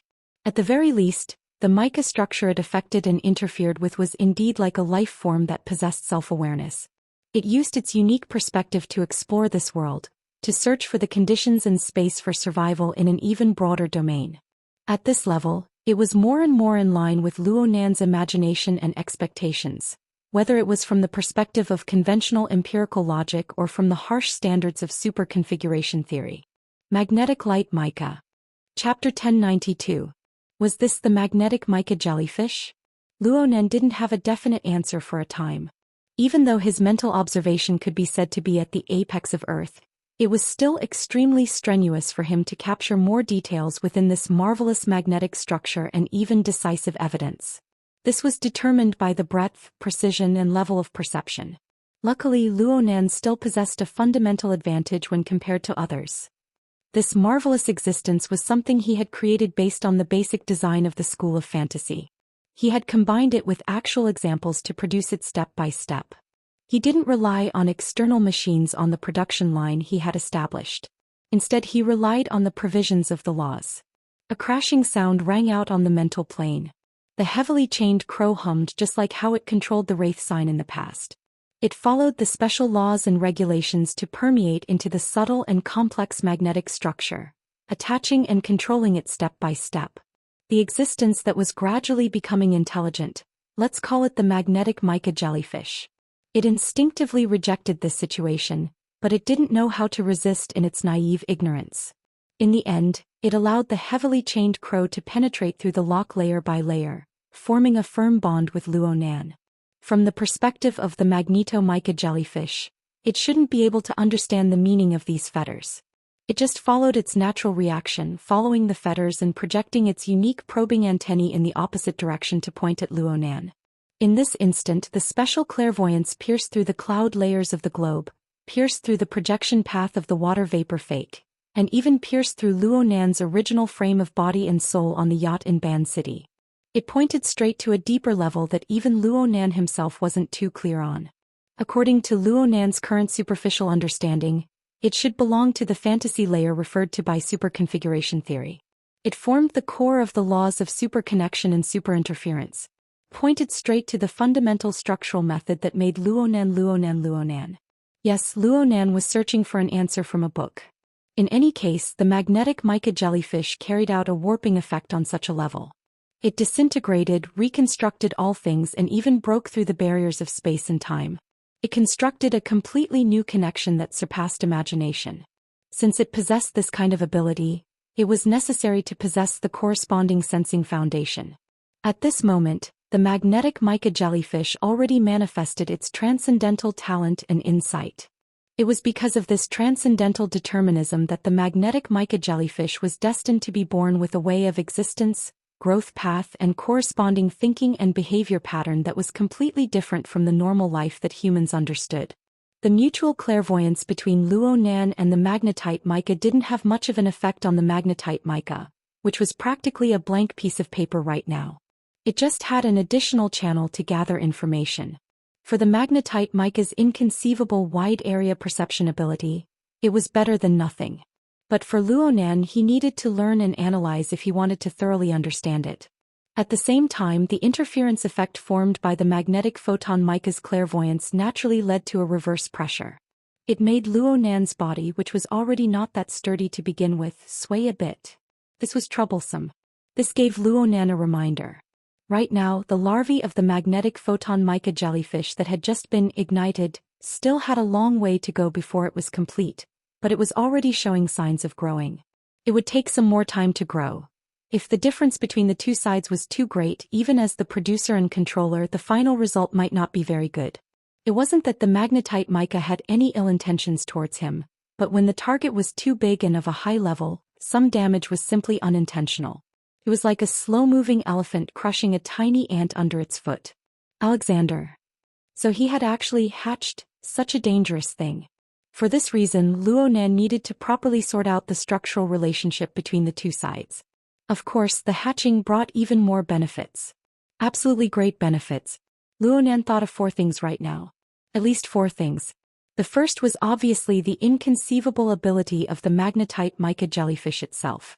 Whether it was the magnetite mica jellyfish's ability to achieve mass control through soul magnetization, or the stitch of any individual to form a demonic army, or the dimensional gate that pierced through the barrier of space and time to lead in the strange creatures of the outer realm, they were all unfathomably powerful methods. Even the larvae found it hard to truly realize the might of a complete body. The value of the research process alone was immeasurable. The second thing was that fortune and misfortune came hand in hand. Controlling the magnetite mica jellyfish and maintaining a close connection formed a new pressure on Luo Nan. But conversely, Luo Nan could use this pressure to further see through the flaws in the current structure of body and soul. Luo Nan had the experience and overall design to construct a perfect body, but he lacked the basic knowledge of traps. However, he was able to see more thoroughly, probe deeper and find a more reasonable solution. So what if there were some risks? The third thing was a bit more interesting, but it was already reflected in Luo Nan's mental domain, which was currently shrouded in haze. The dark chains and the wraith sign faithfully reflected the laws of the Sunwheel Absolute Prison within the chaos formed from the conflict between the Sunwheel Absolute Prison and the sinful poison contamination. They guarded within. Meanwhile, within the Fog Palace, that was independent of it and formed from the power of the master of Zhanhe's works, the image of the magnetic mica became clearer and clearer. And it actually possessed some sort of effect. The creatures of the outer realm that Luo Nan saw in the relay station became clearer, especially the shadow cockroach. It was so alive that it seemed as if it could break through the void at any time and leap out. The most important thing was that as the existence of the individual became more prominent, Luo Nan's original fuzzy understanding of the spatial structure of the relay station gained many more reference dimensions. The results of his past thinking became clearer and clearer. Without a doubt, creating a false plane was a typical Luo Nan style of thinking that complicates a simple problem. The probability of its realization grew greater and greater as time passed. If he were to borrow the help of the Immerse simulator, well, it was affected by the pressure of overload. It was still in a state of self-repair. Luckily, Luo Nan used other methods to buy himself some time. A plane was no longer a necessary bargaining chip for the possible threat that would occur in the high-level meeting soon.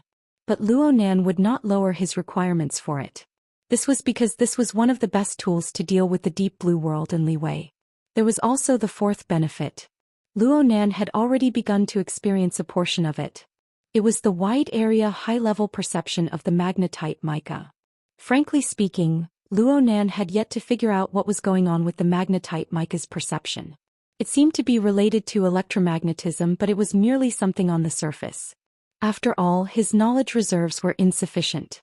The level of his perception was too low and the range was too narrow. Even if the magnetite mica were to completely open up to him, there would still be large areas of the unknown. This was limited by the form of existence that humans possessed. According to Earth's current research, the forms of existence that humans could perceive and observe only accounted for about 4% of all forms of existence in the universe. With the further development of science and technology and the further deepening of the observation of the universe, this proportion would likely continue to decrease and not increase. The mental sensing mode of ability users broke through this upper limit to a large extent. But they were limited by the limitations of their own sensory organs and their long-term experience in sensing. It was hard to fully explain the increased portion. Otherwise, where did the mysterious ability of being a psychic come from? Right now, the magnetite mica provided Luo Nan with a brand new medium for his mental senses. This kind of breadth and depth was a level that was practically impossible to reach in the long natural evolutionary process of human life. Luo Nan's own abilities were largely rooted in his sensing ability. He could rely on this new medium, this new platform, to realize new breakthroughs. In comparison, the soul cloak, which used the structure of water molecules as a medium, was limited in the end. It lacked universality. It was fine in an environment rich in life like Earth, but once it rose to the interstellar realm, it would inevitably become stretched thin. Why did he think of the interstellar realm? Luo Nan raised his head. There was only the endless curtain of night covered by thick clouds above his head. Of course, on the rotating Earth, the coexistence of day and night was inevitable. The luxurious cruise ship was traveling along the 180-degree meridian from east to west. The time difference of 3 hours made it so that the sun was setting in the East 9th District, located on the west side of the Pacific Ocean. The setting sun covered the water and the sea was dyed in blood. This was the scene Mo La saw when she took a high-speed flight from G-City and arrived at the waters surrounding the Amaterasu court. If one were to say that this scenery was rare, it wasn't. But the surrounding waters were practically covered by dark clouds. It was still enough to make one's eyes light up, especially when one came from above the cloud layer. The surroundings were covered in dark clouds, and the setting sun alone illuminated this place. The dense colors dyed the sky. It was as if the air was brushed with textures that were hard to see during normal times. It was as if there were incorporeal roots and veins that traveled through the void. They swallowed the nutrients of the world and nurtured an unknown power. Imola was very familiar with this place. After she landed, she drove the driver to the central region of the Amaterasu court. Incorporeal eyes were spying on her from beginning to end, assessing her state. He did not care about it at all. She whistled a small tune and went around the majestic main entrance of the shrine. She drove straight into the shrine through the forest lane in the middle of the dense forest. She stopped the car at a position that was only about 5 meters away from the shrine owner. Imola yawned and got out of the car. At that moment she was still wearing the heavy makeup that made her look like she would enter a nightclub at any time. She looked completely out of place in this holy land of the Amaterasu order. Needless to say, she did not look like the Pope of the Amaterasu order. However, no one said that she was the Pope. At that moment, the bald man who was the most qualified to speak was sitting cross-legged under a tree that was so thick that it would take several people to encircle it. He was reading a book under the dim light from the canopy of the tree. He did not raise his head at all. Well, to be exact, he was flipping through a rather old notebook. Is this the legendary notebook that has the traces of the god and demon sealed in it? Have a look. Imola reached out her hand. The Pope moved away and avoided her hand. He did not even raise his head. You need to rest and build up your strength. Don't get distracted. Hey, didn't you invite me over to decipher this thing? The Pope flipped another page of the notebook in his hand. He still did not raise his head. He only said calmly, "First, you can only be considered as assisting in the deciphering work. Second, there is a change in the direction of the current work. Can the employer change the task at will? Then you can take it as an order." Under the canopy of the tree, the air froze for a moment. Under Mola's exaggerated fake eyelashes, her gaze was cold. However, she quickly returned to her carefree state. Then what is the order? Wait. The Pope was a man of few words. Imola did not find this arrangement strange at all. She snorted and walked straight to the Pope's side. She imitated his posture, leaned against the tree and sat cross-legged. However, she was destined to not be too well behaved. Soon she stretched one leg forward and raised both her hands, causing her entire body to stretch. I can tell that this is an urgent task. That's why you responded to it in a hurry. You might even look very pathetic. This does not match your usual style, but it does fit the current situation. As she spoke, Immortal glanced at the notebook a few times. This time, the Pope could not be bothered with her. In fact, he did not respond at all. It was as if he did not care even if he waited until the end of time. Immortal did not care about him either. She leaned against the tree behind her and even rubbed against it a few times. Suddenly, she pulled back her elbow and hit it heavily. What do you want to do to the beautiful lady? The spot where the tip of her elbow hit immediately corroded and caved in. There was a tendency for the corrosion to spread in all directions. Fortunately, it was quickly controlled. A strong vitality was transmitted over to repair the corroded tree trunk. For a moment, cracking sounds could be heard continuously. Before the repair was complete, the bark of the tree that was hit by the elbow was torn. A large number of wood fibers pierced out and quickly wrapped around and took the shape of an adult male. You rotten woman. The true god came out of the tree in exasperation. He had the appearance of a young man with a fiery temper.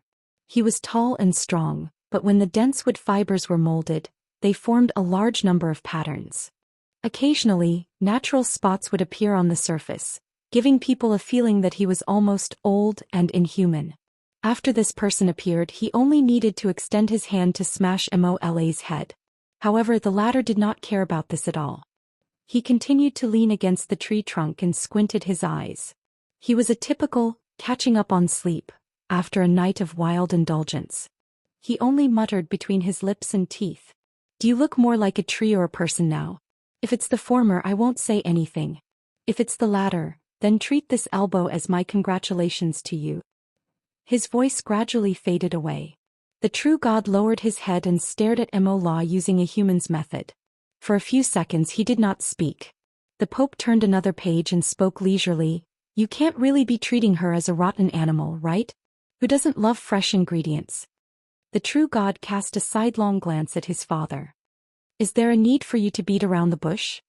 You can't really be treating her as sleeping, can you? Immortal's eyes were still closed, but he suddenly interrupted. Speaking of which, I wanted to ask you a long time ago. The true god turned his head around again. What? It's none of your business. I'm asking about that father of yours. Immortal's eyes were still closed as he muttered in a low voice. I wanted to ask, did you really treat her as a foolish son and raise her? The Pope did not reply again. However, this time he raised his head. His gaze passed through the luxuriant canopy and branches and looked at the sky that was gradually washing away the blood and turning greenish-gray.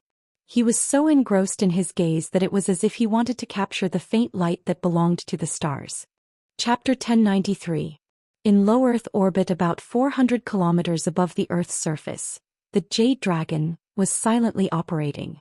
As the platform of the old Magic Cloud-class internal defense circle, Jade Dragon had been operating in the low Earth orbit for more than 30 years since it was put into service, and it had the experience of firing at landlords many times. Its overall structure couldn't be said to be excellent. In the non-breaking energy-saving state, even if only the life support system and observation system maintained operation, there would still be a considerable degree of mechanical noise. Once a few more modules were opened, the treatment of leaning against the wall is like a massage bed was not a lie. At this moment, when the ship's adjutant Claire held onto the handhold on the bulkhead, he felt like he was holding a massage stick. However, he still relied on his 10 years of practical experience in the aerospace army to skillfully use the handhold. With just one push, he easily passed through the nearly 20-meter-long passage. Originally, he could have also calculated the opening time of the automatic sensing door, but the door of the command cabin turned out to be an antique that required a password to enter. So there was nothing he could do. Even if he opened the password-protected door, he still entered the so-called bridge without a hitch. This was the most spacious place in the entire ship. It was close to the height of a 2-story building, and it had an excellent hollow structure. There were fixed positions arranged in a spiral pattern on the inner wall, and there was also a luxurious one-piece projection tactical sand table that made proper use of the hollow structure. In Claire's opinion, This was the most eye-catching design among such antiques. No wonder the officers and soldiers who were basically suffering from mild, moderate, or severe claustrophobia were trying their best to fight for the duty in the command cabin so that they could avoid staying in the capsule-style dormitories or the so-called 360-degree starry sky view gyms that were like fish tanks. Of course, they wouldn't be on duty. Wouldn't it be fun to play a few luxurious AR battles with the tactical sand table? But today, when Claire came in, no one was playing games and the tactical sand table was not even opened. About 1/3 of the seats in the command room were occupied.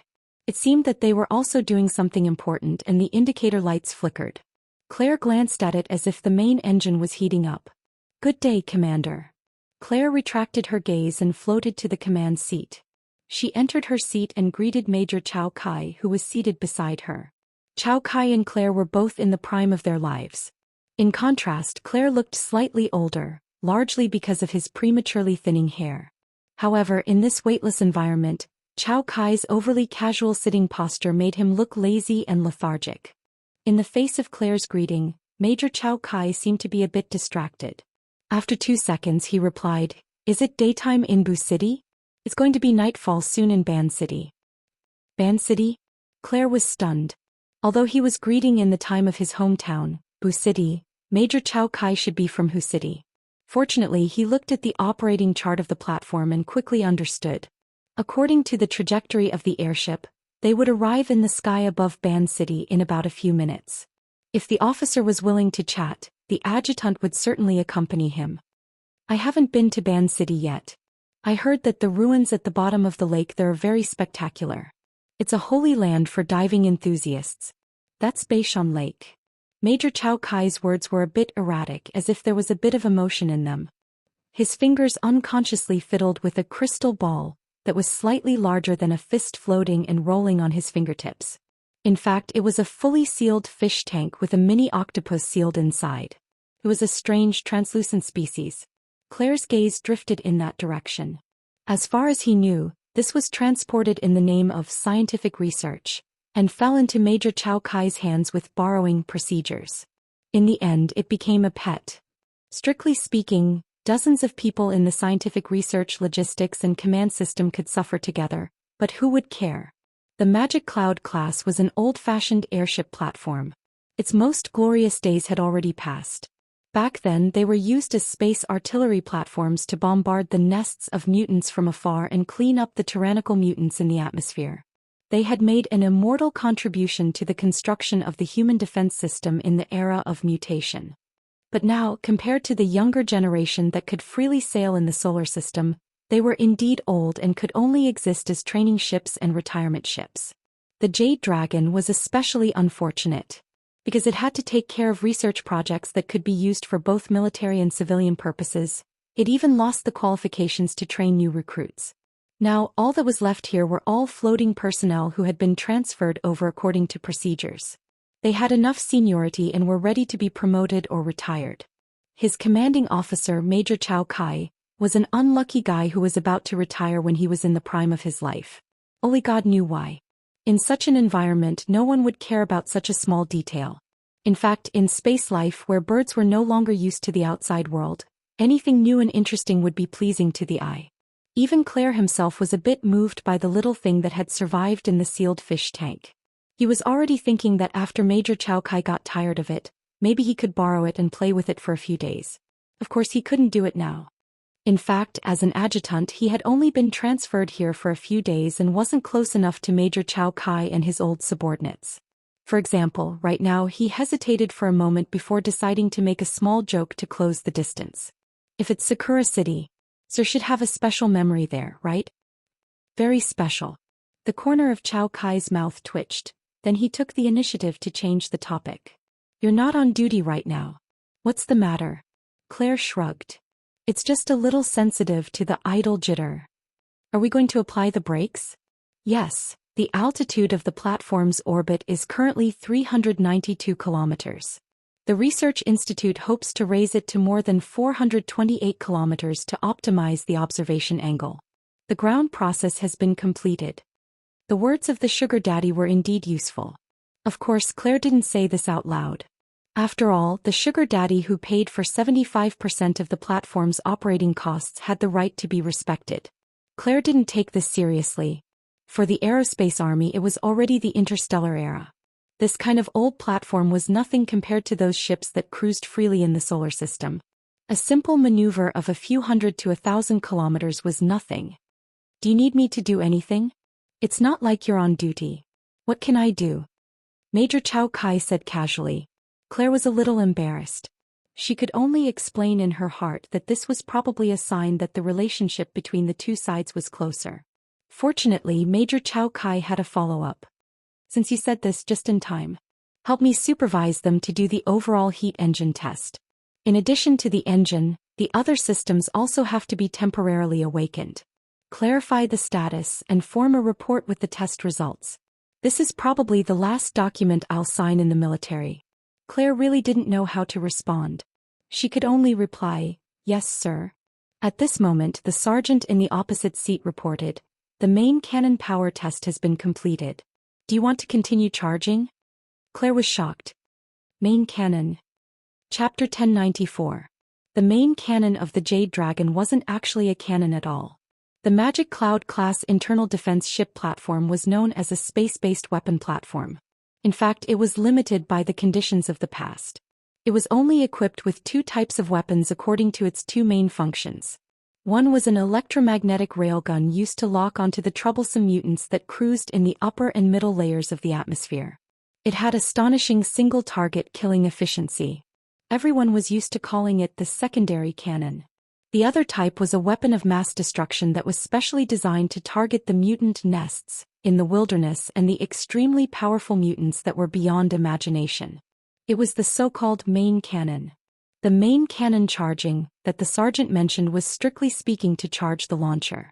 As the military strategic posture toward the wilderness changed from defense to counterattack and gradually gained the initiative, new types of war weapons emerged one after another.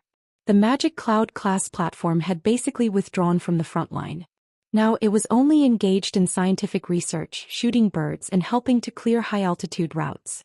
It basically no longer carried out ground attack missions. However, it was still in a state of preparation for war.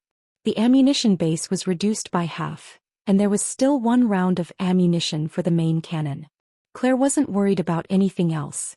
She was worried that the soldiers on the ship, whose sense of responsibility was at an all-time low, would make a careless mistake and throw out the deadly thing in the magazine.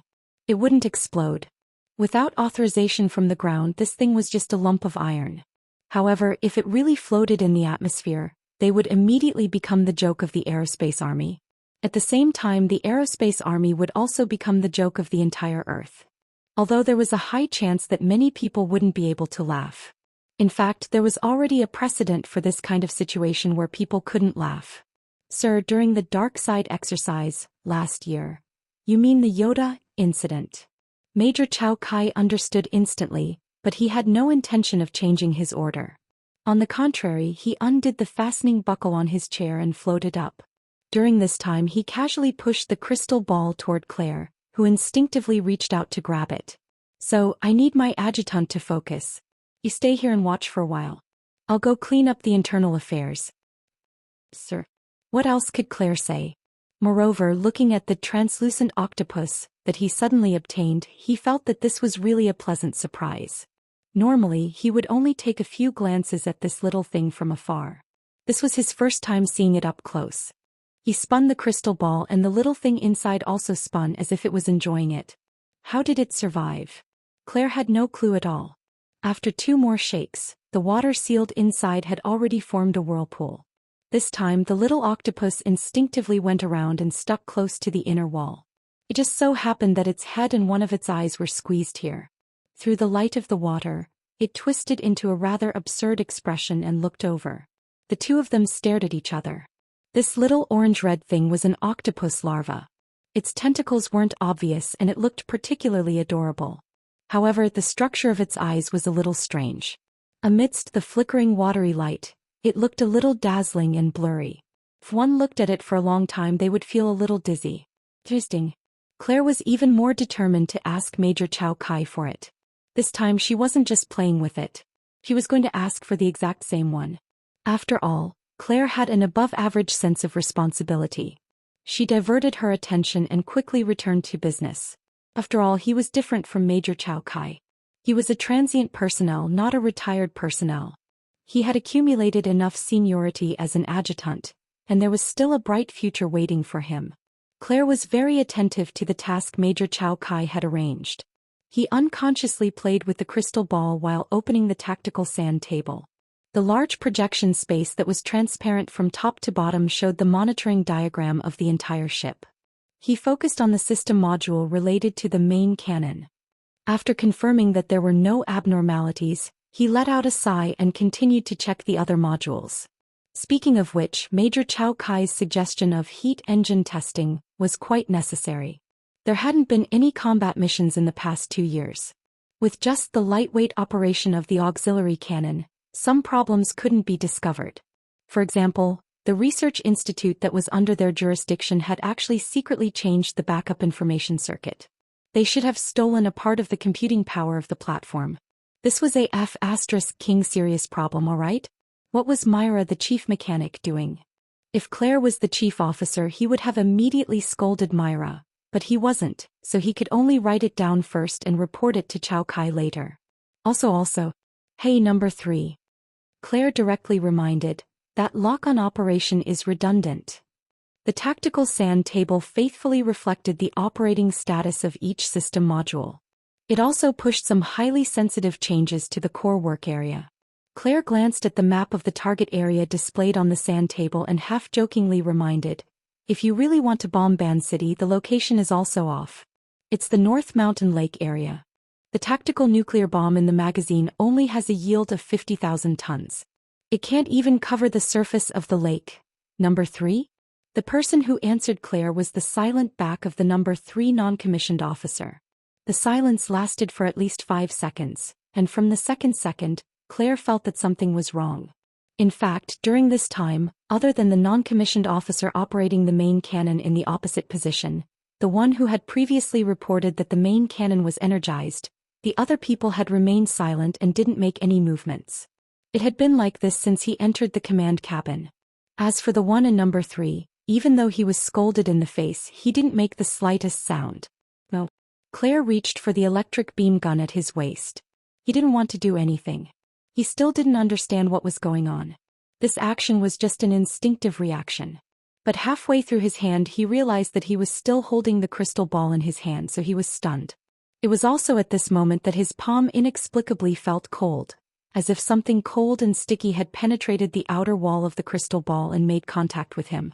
Claire was startled and instinctively swung her hand, but she had only swung it halfway when a strong numbness spread from her palm to her entire palm, then to her wrist elbow joints, and then like an electric shock, it instantly spread to her whole body.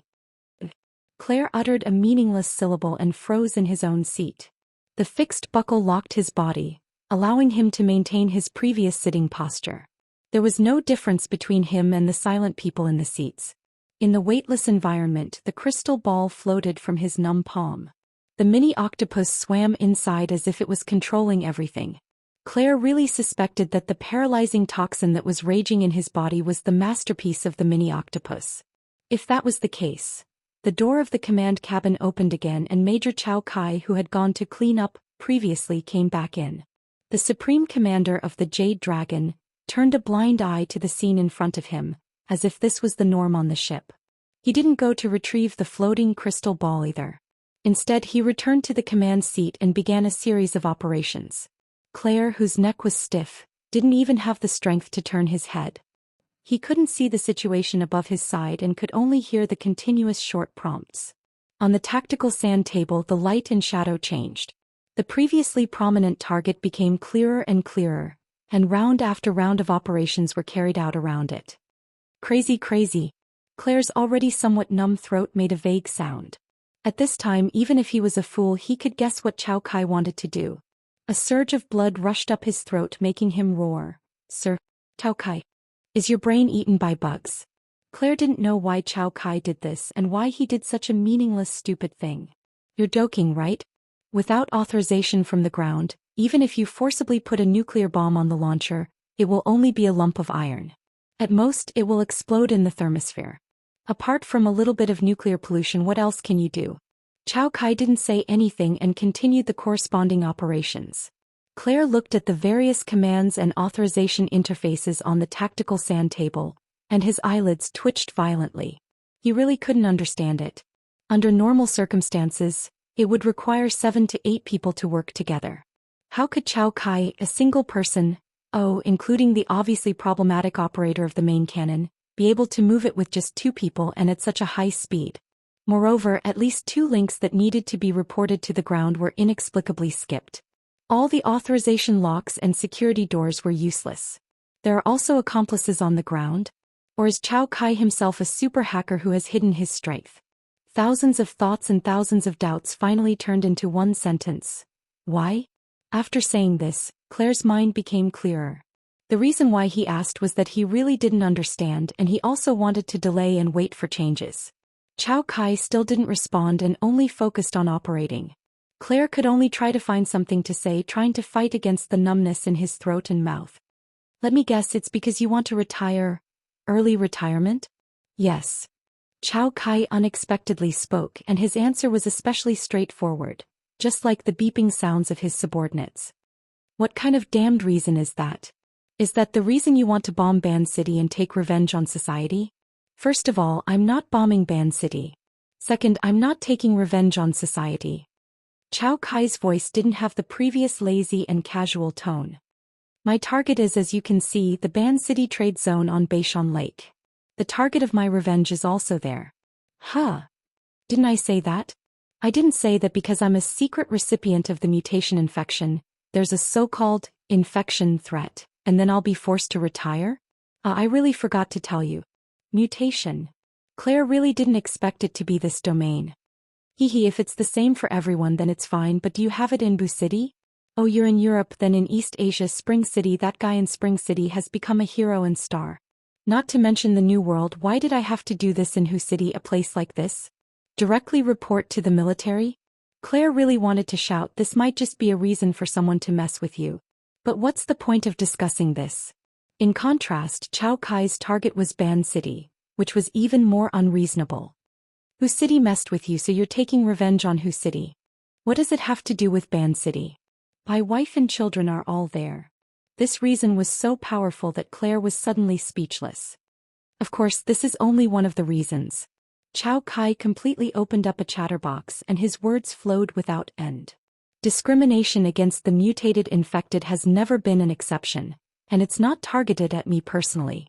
The stupidest thing for the weak is to resign themselves to adversity and fight alone. People like me can only hug each other for warmth. So this time I'm doing this for myself, but also not for myself. I'm also doing this for those like me because of a so-called mutation infection, and they're labeled and thrown into the laboratory at any time to be squeezed out of their blood, sweat, and tears. What bullsh*t logic. Isn't that so? The trade zone in Ban City is indeed bullsh*t. How many vagrants and mutated infected people are squeezed in every year? Claire was so angry that she laughed. You idiot, even if this is the case with this cannon, the laboratory can be rebuilt, the researchers can be recruited, and the data can be backed up. The tens of thousands of vagrants and mutated infected people who are still alive over there will all be finished. Yes, that's right. I'm using this method to help them get rid of the impurity and pain of the mutation.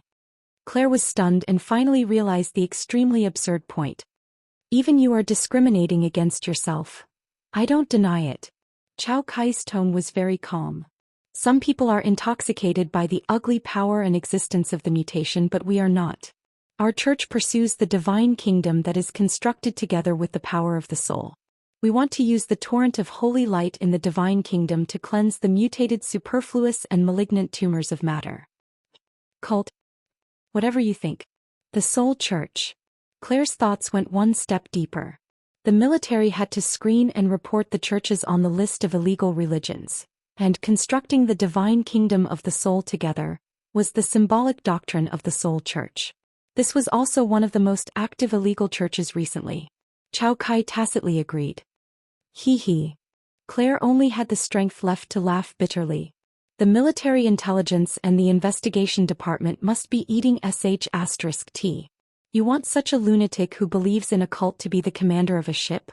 Also, this kind of technology that can bypass authorization and launch a city-destroying attack on its own. What the hell is going on? In this possibly meaningless conversation, at least 5 or more authorization gates were broken without any response. The corresponding feedback mechanism didn't seem to be working, and the ground didn't even respond. Of course, it could also be disconnected. On the bright side, maybe there would be countermeasures outside, but the inside of the ship didn't know. By the time they found out, they should have already been smashed into pieces by space-based weapons. As for the bad side, when Ban City turned into a sea of fire, the ground would wake up, and then this side would be smashed into pieces by space-based weapons. They were all pieces and there seemed to be no difference. As this thought flashed through his mind, Claire's body became more and more numb. He couldn't help but think that maybe he would directly die in the poisonous kiss of the octopus. He turned his gaze with difficulty. The thing that used to be cute but now only felt terrifying floated in the light and shadow of the tactical sand table. It happened to be near Ban City like a demon's seal. Stuck on it, it marked death.